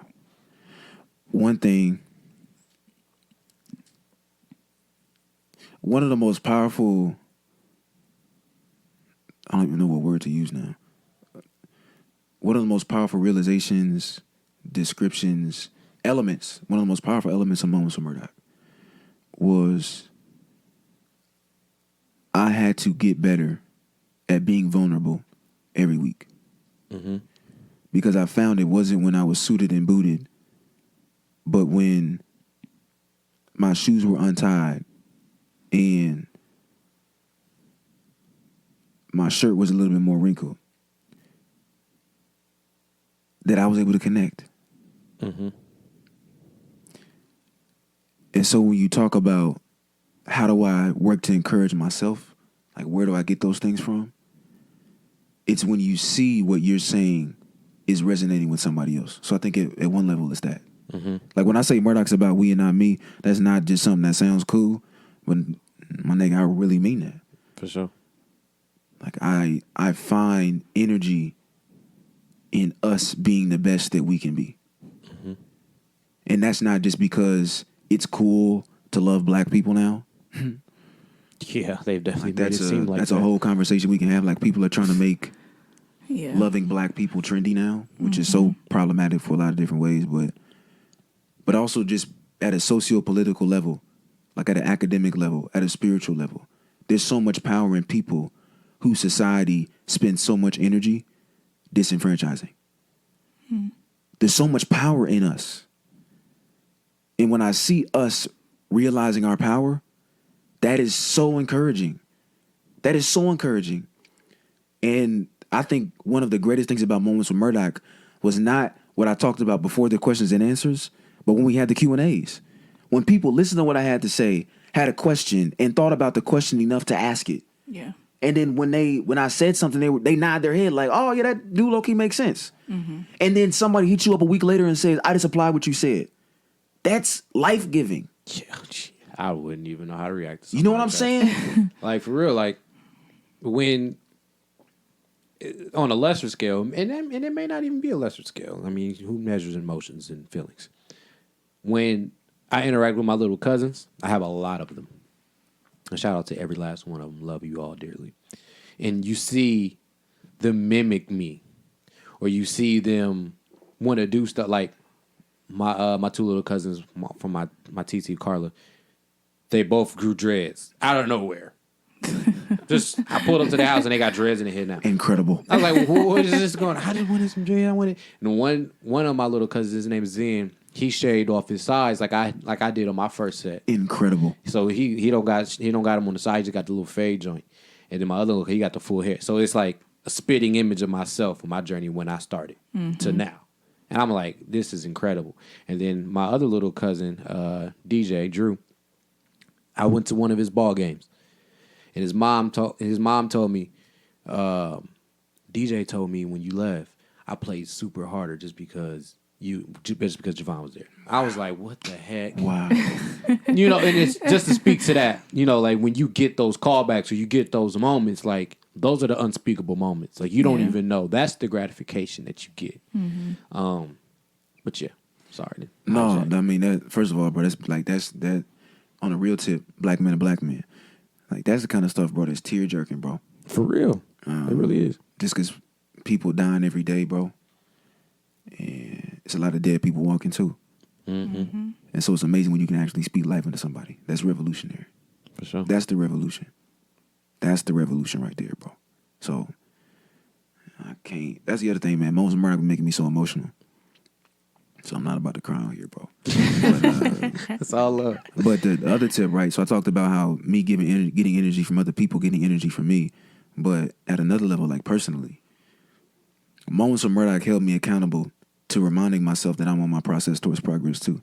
So when you talk about how do I encourage myself when it's not from an external place but an internal place, Moments with Murdock allowed me to speak into existence things that I needed to affirm for myself. And that platform of whether it was 2 people or 200 people that came made me say, if this is what you know to be true, speak it now because you know you're not going to renege on your word because my word is all I got. Right. And my word, go ahead. It does seem like it will put an onus on yourself. Like, okay, if I'm telling these people this, I got to actually live it. That's a fact, bro. And that's the kind of person that I am. Once I tell you something, that's why I take support so serious. That's why I take support so serious. Because, one, my word is bond. For sure. And those bonds are what we can use as a basis to continue in the investing in the rebuilding of Black Wall Street. And so if what I can give to you at least is my word, I expect you to hold me accountable to that and then give me a couple of words back. Bruh. And when you give me words that I can't use to build the bonds that we can use to rebuild in the investing of Wall Street because your words mean nothing, I take that as you trying to play me out of an opportunity. But really you play yourself. Because what? Murdock's about we and not me. So when you play me by not giving me words that mean something, you're playing yourself out of an investment. That's real. Yeah, it is. It's deep, too. It takes me back to like a couple years ago, and I'm telling you, it was only a couple years ago. When you hear that phrase, the word is bond. Facts. In like the East Coast area. Like, and it 2 years ago, I'm not lying to you, I just figured out what they were saying. I thought they were saying word is born for the longest time. And I'm like, hold on, that don't even, for the longest time, I was like, that don't make sense. I don't know, that just might be a New York thing. And then I was like, hold on. And I was listening, I was like, oh, they saying word is bond. And then for the next 2 years of my life, I'm not kidding, I was like, that statement means so much. Facts, say bro. that to somebody. Yeah, it is. Word Like, is bond, my they nigga. exactly. You say something and you be like, no, my word is bond. Like, I'm not bullshitting you. Like, for real. Like, hold me accountable to this, what I'm saying to you right now. Like, because it's real. And you can say it leisurely. You can say it for real. You can say it in any situation. And it's just real as fuck. Can I go off of that real quick? Like, Yes, to go yeah, back yeah, to this storytelling piece, right? Bentu talks about a lot. That's another reason why I love her so much is because how much she values stories, right? And her value of stories helped me love my story all the more, which I couldn't share my story the way I do had she not loved mine, right? Shout out to Black women. Stand with Black women. Mitigate harm against Black women. But when we talk about word is bond, like bond is also a financial term. Yes. And I'm serious about the power in our stories. Words, like you talk about from a biblical perspective, life and death lies in the power of the tongue. So we know that there's spiritual power in our words. And our stories are nothing but the culmination of our words. Words are also the foundation. Language is the foundation of our culture. And we talked about how much hip hop is powerful is to us, and why I think it's incredible to our communities. And how people will whitewash hip hop in an attempt to demean black people, but that's another conversation for another day. My point is, my word is bond, not just because it's something that you can hold me to, but because our stories are worth being invested in. Because there's so much power in it. So by you and I having an exchange of true words and holding ourselves to it, we're investing in each other. Yes, we are. And we must invest in our own. I don't be saying what I'm saying for no reason. Yeah. Like this is, and that's why those 2 tracks were things I put my souls into. Because there's messages under messages under messages that are so deep and resonant, and I put my soul into it. Like if you want to understand what it is I'm trying to do, what I'm about, then sit and listen. Don't just hear it. I talk about it on the prayer, the last track. Thank you for the people who are not just, I think it was listening to the track but hearing what I'm saying.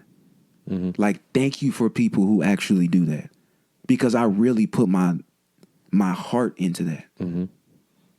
Seriously. And we hear that we talk about sometimes on the pod, like artists when they make a project, not putting filler songs. I think the one thing when you hear your piece, there's no filler words. No, like none of the words are there just to feel. Like every word, every phrase, every line, every bar that, bro. is something that you can maybe extract and apply, or it goes together in some way. Everything is meant to be there. So, it's very intentional. Right. And I think something that resonates with me the most, I think you said it on both tracks, but 2 of the quotes is my story is not your story. And then my process towards progress does not mimic that of someone who was acclaimed.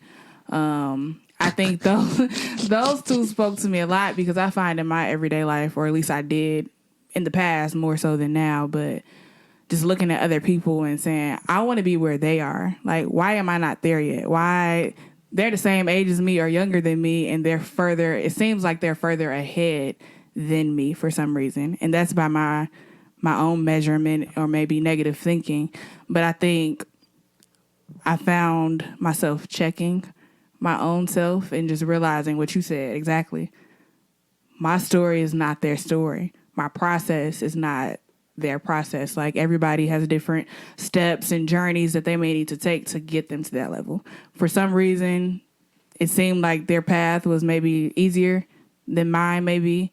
But that's fine. Like I think that's extremely, extremely, extremely important because we always measure up or try to compare our own stories to other people's in a way to make it seem like we're not there yet or we're not where we should be when we are exactly where we should be. It takes time to get to that journey or that level that you deem the pinnacle or the top tier. You know what I mean? 2 things there. It's not. Okay. So the first thing is, it's not. I don't think that's a negative thought. Okay. I think that's a thing that, like Bentu was saying earlier, and like we're all saying here, it's about perspective, right? And how you then take that thought and change it to something else. To me, right? So if you look at somebody, be like, "Dang, I want to be there," and then you say, "Oh, I shouldn't think like that." But in that moment, when you checked yourself, that's a positive thing that you've done for yourself, right? You had the gumption and the knowledge within yourself and your self-consciousness to even check yourself. That process, it doesn't go on with everybody, right? The second thing is, when you looking at somebody else, they might even be looking at you and be like, "Dang, I ain't even where Brittany at right now. I need to rearrange some shit. I may not need to do this, that. I need to." They might be looking at you for real, like you doing something that they're not. You might have something that they're not, that they don't have, right? And not even a second thing, like a third thing too. In that thought, when you have it, they might have something like we were talking about with Born Center that's material. They might have a chain. They may be further on a material thing. They may have a, this, that, and the third, or a nice car. Dang, I want that car. But they don't got your mind. They don't got your personality. They don't have your mental state. They don't have, the self-consciousness and awareness that you may have. So just like he said earlier, like you got people dying every day, and they dead in their mind too. Right. They might be dead in their mind posting all this bullshit that they posting on their TL. And you not posting that shit. You posting, I got this promotion. I'm writing this book for these people. I'm doing this, that, and the third. They might be seeing what you doing and wishing they had what you was doing.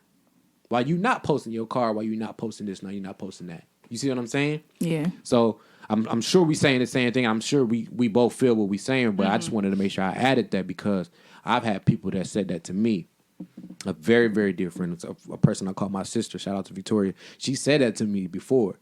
Like I'm looking at my peers that's the same age as me, and I feel like they somewhere further than me. And I'm like, no, they're not. You have your own story that you need to tell, and you need to figure out how you're going to tell it.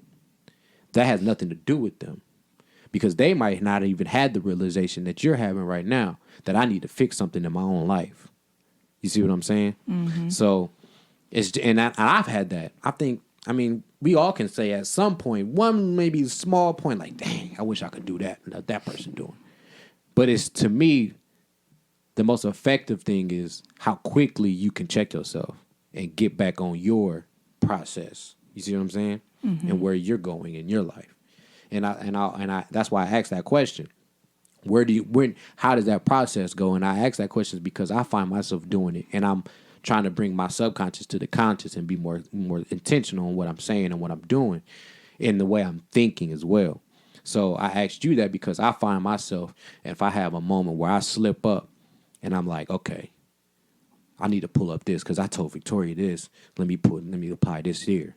Or I might have a moment where I'm down because the check wasn't as much as I thought it was supposed to be, how much I felt like I worked, and I might play a currency track. Boom.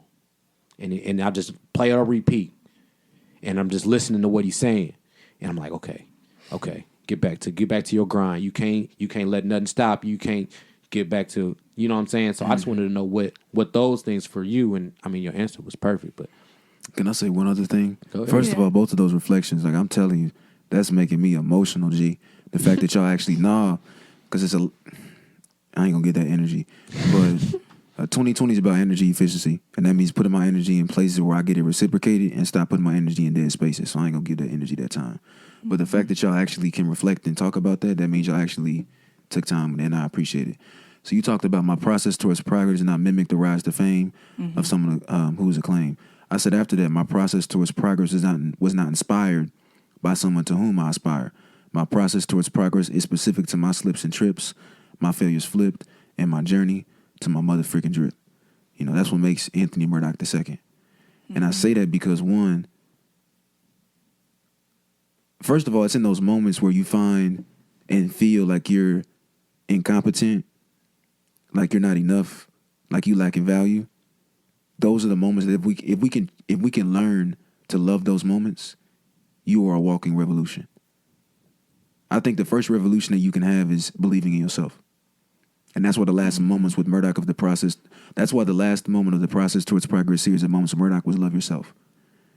Because to love especially as black and brown folks, to love yourself in the midst of a system that makes you question your potential and invalidate your identity is a revolution.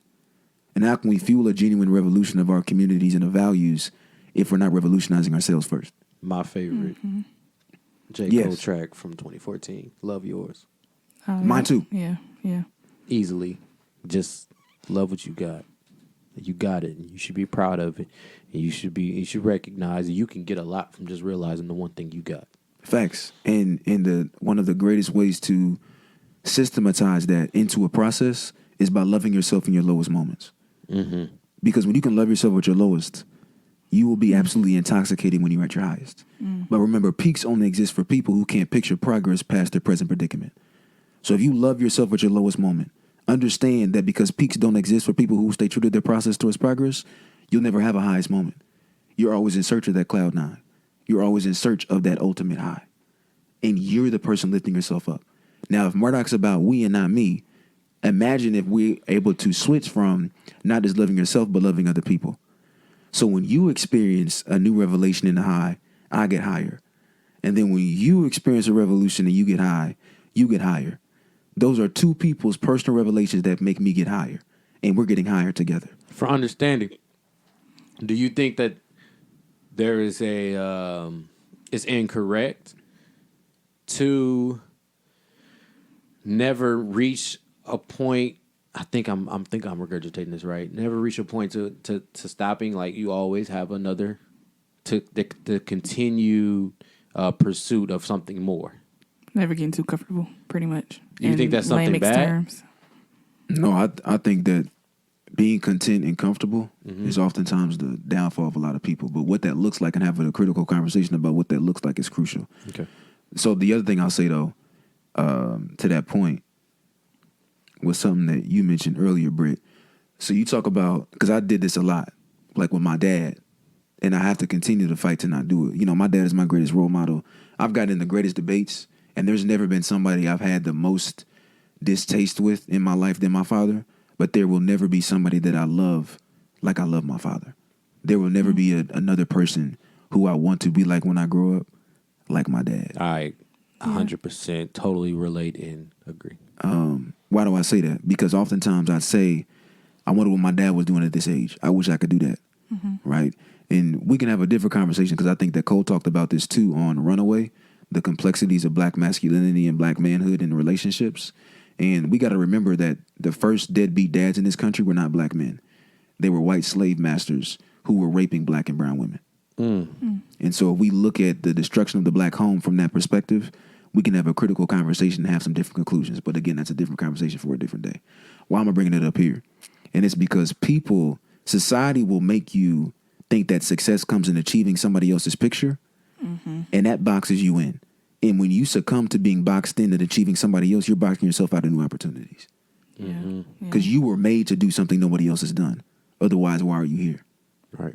And that's why my story is not your story and your story is not mine. We're each on individual journeys towards whatever we're seeking to accomplish. And for me, that's progress. Right. My story can't be your story. Otherwise, if it was, why am I here? And by you constantly looking to become inspired by someone to whom I aspire, you're limiting yourself for what you're here for. Does that make sense? Yeah. Yeah. It makes It makes total sense. And I say, that last question I asked about, is there a problem with never being complacent? Maybe. I always think about Kobe Bryant. And I won't say that. I loved Kobe 8 more than 24. That's a whole different conversation. But post-career, post-basketball, I love to hear him speak. I mean, I think he's one of the most, powerful speaker right now. Hearing Kobe Bryant talk about his career, his journey, and what he went through while he played basketball. And we use sports so much as men, as black men, as metaphors for life. Facts. And I always struggle with people that don't watch it and don't follow it because I'm like, dang, you can get so much if you did. But that's a whole other story. Indeed, my brother. But I always look at Kobe Bryant and he always talks about he get up and do a workout before his workout. And he always talked about how I always wanted more. I always wanted more. I always wanted more. And just the interview we watched last night with Matt Barnes and Steven Jackson, he talked about how his goal was 8 championships. I never knew that. I didn't know that was his goal, was to get 8. I always thought he just wanted to get 6 and a couple more accolades to pass Mike, this, that, and the third. So he was always working towards 8. But to us, I didn't know what he was working for. Facts. Because he was just working. Facts. He was just working. Yes. It never seemed Yes. so. Last night when he said I wanted 8, I was like, what? That don't even make sense because I didn't even know you even had a goal. I just thought you was just working just to work, just to just continuously do better and be better and be better and be better and be better. And it didn't seem like he had somewhere he wanted to go. It just seemed like I want to be the best. So all I know is just work. So I'm just get in the gym and work out before it's time to work out. I'm going to be in the gym at 3 or 4 o'clock in the morning just because I know everybody else is not doing it. And I always just be like, you are an insane man to even do that. But it paid off. Now he's one of the greatest basketball players ever. He got an Oscar and I think it's a Golden Globe. I think it's the other one. I'm like, this dude is just the greatest competitor, or he's the greatest, like, to me, in my mind, I'm like, he's just so. And when you talk about like sports, they talk about this person's a madman or this person is crazy. Like when a lot of athletes talk about their coaches, it's like, no, you were that. You did shit like that didn't even make sense, and I appreciate that. Of course, I'm a LeBron fan, but I think you and I both. Right. I think they both have that. Like they just have, like we said earlier, they have two different journeys. Yep. And we always compare them, LeBron and Mike, Kobe, Mike, this, that, and the third. But all three of them totally different. I mean, Kobe even talked about, their conversations when they interact, Kobe and Mike. Michael Jordan would compete with everything. Kobe not like that. Kobe will compete with the stuff that he's interested in and he knows. All of them different. LeBron might not even compete with you off the court. He's just trying to win on basketball. He's just trying to make a social impact outside of court and make sure he's using his platform correctly. Right. So you could just look like all three of these journeys are mad different. But just that process, when you said that, even when the question formed, I just thought about Kobe Bryant and just wanted to make that. He's the Mamba. I don't know. But we got 2 questions off. Wow. Here. Bintu, what was you had a role in the mixtape. Why did we do this? What? That was my question for Bintu too. Go ahead. I mean, I think we're in each other's mind at this point. At this point. It's been a long time. You had a role within the creation of the mixtape. How did you, I think you spend a lot of time with Murdock. You probably know Murdock the best, at least one of the individuals that know him the best. How did you see, what was it like watching him create the mixtape through your lens? And then, what is your overall perception of his journey, his trajectory? I would say specifically about the mixtape. I remember Drip because we were in his office. Yeah. And I had went to sleep because he was in there 3-4 o'clock in the morning, and it was actually raining. So that's what's such a beautiful part about that song, because it was actually raining. He was inspired by the rain. So that's one of my favorite songs because of the context of that. He was working on all the other songs or tracks, and then that one was inspired at 3 o'clock in the morning by some rain, and it was such a beautiful track. I'm proud of his journey. He came a long way, and everything he said he's gonna do, he has accomplished. So that's something I always say, I'm so proud of you because you know what you want to do and you're working towards that. So yeah, my role was really tiny. My little, You know what? I thought we Really was gonna ask the tiny. same question, but we didn't. Yours is a little different. I want to know what your role was. What was your role in this? And give yourself maximum credit. yeah, because you said it was tiny, but I don't think it was. I think if we asked Murdock, he would tell us what your role was. I want to know what you felt like you did to help him. Pop your shit. Talk your own shit. I would say support because, in my opinion too, he won't say it, but there's a lot of people that I read under his comments. I read all his comments, and they be like, I'm going to show up. I'm going to do this. I'm going to support. Then when we go to the events, they're not there. And that really irritates me. You can comment under a picture, you can repost. Great, wonderful. But you're not there to show up. So I think for me, it's always being there to support him. And even when he didn't feel confident in himself or he was turned down or disappointing people, it's just support. That's the only thing you can do. Support somebody and then critique too and get feedback. Hey, that's not it. Being honest, honestly. So. You want to add anything? No, I think she articulated it very well. I think she did. What Bintu did for moments with Murdock or for the Process Towards Progress mixtape or for whatever it is I've been trying to do since we started dating is never project specific. And that's, I've shared that with her too. I don't like doing business with Bintu just because I know how I get about business and how serious I get and how passionate I get. And I never want anything to get in the way of the personal connection that we develop because that can be difficult. That's a new challenge. Yeah. Put that on your list of challenges. Yeah, and we're working through that. Yeah, it's slow. In more ways than people know. But the reason I bring it up is just because the greatest thing she's ever done for me is nothing to do with the project. And it's nothing that comes with a release date, right? It's the greatest thing Bentu's ever done for me is love me for who I am. Right. That's literally the greatest thing she's ever done. And there's no greater thing somebody can do for you than love me for who I am. Yeah. And she somehow continues to do that every day. I'm gonna throw a name out. Okay. Oh God, yeah.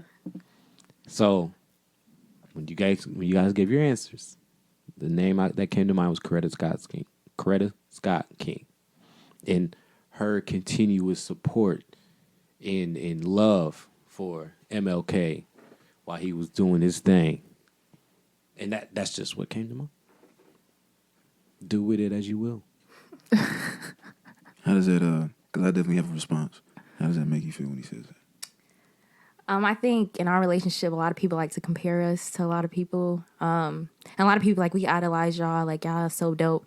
But I think we have our own journey too. So I personally don't like to be compared because I'm sure Coretta Scott King was much more common than I am, in real life. So, so I don't think I'm flattered that you thought about that. But again, I don't want to be compared to anybody, in our journey. It's more so like when people do that, it's just that the reminders. I don't think it's the comparison more so, because like we say, we all agree, we all got our own journeys. Mm-hmm. Her journey is much different than ours, but it's just the reminder thing. What do you think? What's your response? Because you said you had one. Yeah. That response is yeah. No, but Bentu hit it on the head. And again, I can't even speak to Dr. King and Coretta Scott King's relationship. We won't be able to know. Facts. But I can say that, how do I want to word this? Bentu's not my Coretta, she's something better, right? And Bentu's my Bentu. Bentu's my Bentu. And I'm thankful for my Bentu. Say that. I love it. I think I got one more for you. All right, Brody. A little lighter. I think I do lighter. too. What are some of the artists' album songs that you can go to? You can just rattle them off if you want. Just that helped inspire this project that you dropped. That's helping write a project specifically. Okay, that's a little different. I was going to answer a different question. So artists, if there are any. Yeah, so I got to shout out to. How I even want to. I can't put bro in the box. Shout out to Double A. Shout out to Double A, bro. To your grind, to your passion, your love for the city of Indianapolis. In many ways, you helped me love the city of Indianapolis too. I don't know if I ever told you that. But so when you talk about, artists that have inspired the project, Aaron.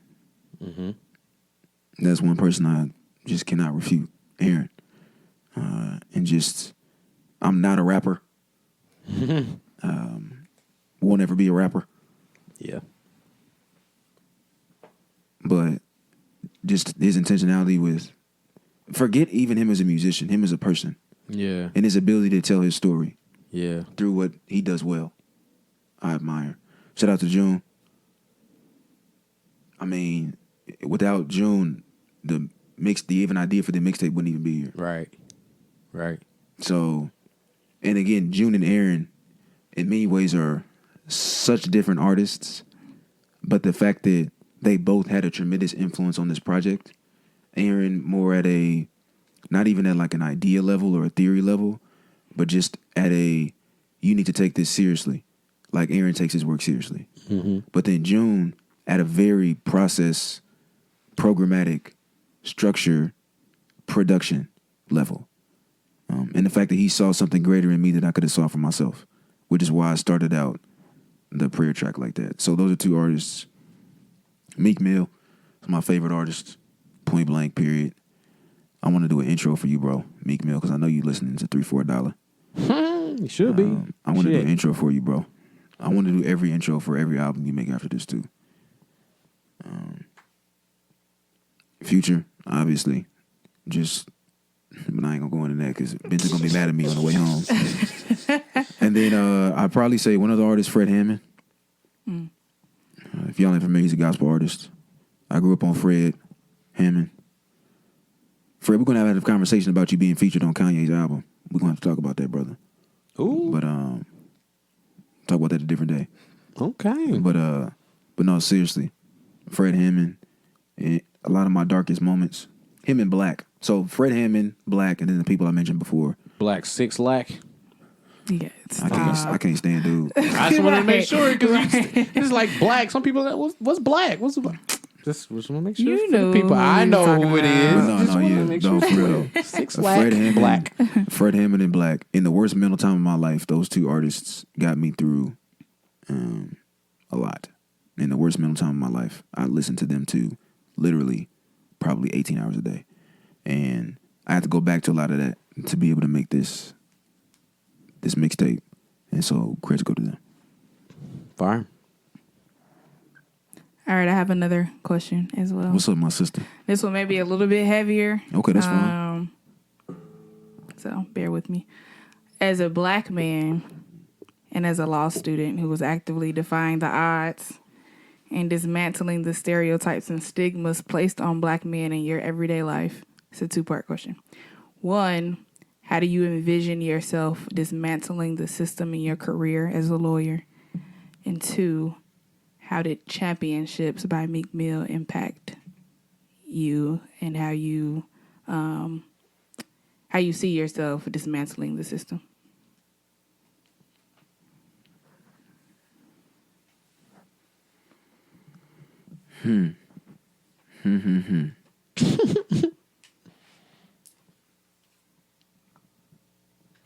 So can I? So this has been an incredible conversation, and I'm thankful to the both of y'all for creating. And shout out to Gobi. I thank y'all for letting me be on this. I appreciate it, and because of that, I believe in giving back to people. What it gives me. So I'm gonna give y'all a little sneak peek of something, right? I ain't told nobody. You feel me? No, you about to tell everybody to listen. Yeah, but I'm about to know for real. And then shout out to 3-4 $. They got $1 million ideas on a tremendous podcast. But my first book is gonna be about the process towards progress, obviously, but it's written through the lens of my first year of law school. Okay. Because I was gonna drop out of law school. Hey man, that was pivotal, man. When you said that, I was like, wow. When you talked about your grade and this, that, and the third going on and so forth. So I don't know. I'll let you talk about that in the book. No, for sure. I say that because you asked me the first thing about dismantling that system, right? Using that degree. So one, like I said, there's the first revolution that occurs for a person is a revolution in their own mind. And I had to, a radical revolution of values. It's an amazing speech, by the way. I had to do that for myself. 3:00 in the morning in March of 2019. Yes, it's 3:00 in the morning. I remember sitting at my desk talking to Richard Okello, and I said, bro, I'm done with this. This is stupid. I'm finished, bro. I'm dropping out. This is a dub. I'm finished. I'm questioning my integrity. I'm questioning my purpose. I just left a job where I felt dehumanized, and I was in a bad mental place. Not the worst mental place ever, but I was questioning a lot of the decisions and the reason I was experiencing what I was. And I said, this law school thing don't make no sense. It's stupid. Stupid. This is dumb. There's no reason for me to be here. This is doing nothing for me. This is not what I thought it was. This is not what I signed up for. This is stupid. But I told you about the fact that word is bond, and I had to hold myself to something. And again, I did not realize this in that moment. So shout out to Richard for walking me off that cliff. But what I've come to understand is that moment, everybody experiences. And some of us experience it more often than others because of how much the world continues to question our identity. And me as a black man in that space, as much as that sucked, I can't imagine how that would have felt for Farisha, or for Kyla, or for Jima, or for Lauren, or for Tanae, or for a number of other black and brown women that go to that law school that don't look like I do, that don't identify the way that I do, or for black trans folks, or black non-binary folks who operate in those spaces and places. And how in that moment I was ready to crumble and fall. How they have to feel that way every single day. Which is why we must stand with black women, mitigate harm against black women, and do better work to appreciate black women. Because if I could feel that way in that moment, imagine how they feel day in and day out. Mm-hmm. Which is why I wear my do-rag in the law school. Which is why I wear the colors I wear when I'm in the law school. Why I won't cut my beard. Why I won't sacrifice my values in legal spaces and places. Because there's a distance, a great chasm between law and justice. And I don't care how many degrees you have. I don't care how many notes you write for reviews. That does not change based on how many black faces are in particular spaces. It comes with being intentional about acknowledging the distance between law and justice. And part of closing the distance between law and justice, if there is a rod, right, and on either end of the rod is law and justice, in order to get them closer together, a lot of people think about shortening the rod. I think about, why don't we just break the rod? And I think that's part of what dismantling looks like. And how do you do that? By constantly bringing attention, by standing in that intersection with the weight of my privilege as a black man within a for-profit company, a non-profit company, working at the law school, with the community-driven collaborations and the people-centric partnerships that define my process towards progress, and working to break that rod that sits in that chasm. And that's how you break that down. That's how you dismantle that system. Mm-hmm. That's how I see myself dismantling that system. And it's because brothers in do-rags and sisters in bonnets deserve to be in law school. And I have to remind myself of, I cannot be out here on Instagram on Saturday mornings talking about the process towards progress and being patient with myself, being disciplined and persistence, never questioning my purpose, and constantly pursuing progress in a way that's personal, inclusive, and purpose-driven. If I can't persist through my most difficult process towards progress in my life, how much of a hypocrite would I be for the people that see life in my message? Mm-hmm. How much of a hypocrite would I be? But I talk about the fact that my word is bond. So, bring that back down. Because I definitely got hella excited right there.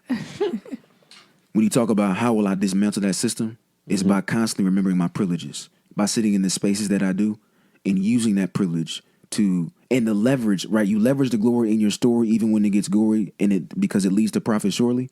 Using my profit of monetary profit and social impact to amplify the voices of people who've been talking and yelling and screaming their story for so long. Because that's how you dismantle systems. That's how you dismantle systems. And it's by continuing to show black boys in do-rags and baby black girls in bonnets that they deserve to be here. The other way you do it is not by just using your degree and then going to practice in a, and I'm not saying there's anything wrong with firms or within court or anything like that. I'm not saying there's wrong with any of that. Because I got internships and all that. I'm no issue with that at all. But understanding that you don't just have to do something traditional to make extraordinary impact. It's about leverage.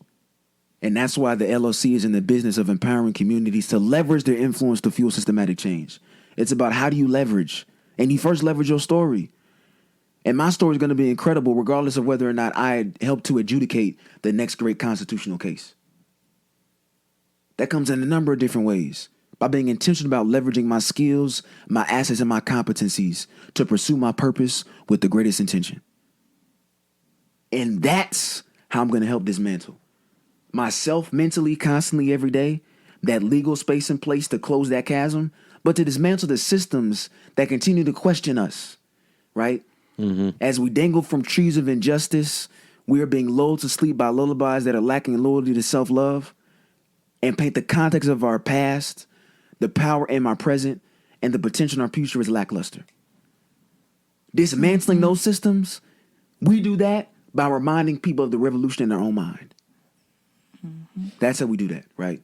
And then your other question about, that was a chair, by the way, in case y'all heard that. Chill. Championships. Yeah, meet me. Yeah, about championships. My favorite song on that. Before every Moments of Murdock, I listen to Cold Hearted 2. because he was talking that talk on there. Mm-hmm. And it goes back to what Benji was talking about, probably what works to almost crumble me the most. He was talking about on that song. And when you listen to that song, you know exactly what he was talking about. So my favorite song on there was Cold Hearted 2. That I listened to that literally before every moment with Murdock. Do you listen to it every time you speak? If I have time to listen to my playlist before any speaking engagement, yeah. I have a playlist, right? So it's my favorite song from every one of Meek's tracks. And then I listen to March Madness My Future, Outstanding by Gunna, Self-Control by NBA Youngboy, and then No Weapon by Fred Hammond. So it goes Won't Stop from Dream Chasers through his entire discography, my favorite song from each one of those. Yeah. And then I listen to Self-Control by NBA Youngboy, March Madness My Future. No. Outstanding by Gunna, March Madness My Future, and then No Weapon by Fred Hammond. Okay. That's what I wanted earlier. He gave it to me. NBA Youngboy. Okay. Meek Mill, your favorite artist? For sure. Yeah, he said that earlier. For sure. All right, man. Thank y'all. Feel blessed and empowered. All right, any closing remarks? Murdock's about we and not me, and there's not one moment I don't spend not thinking about us. Yes, sir. G, you have an album, a lob, anything? No, I think it's only right, like we did last week. My lob this week is to make sure you run that Moments with Murdock process towards progress. You can find it on SoundCloud right now. Yeah. We working on getting it bigger and better. Thank you, brother and sister. Of course. Thank you, Bentu Murdock. Thank you. All right, we'll see you next week.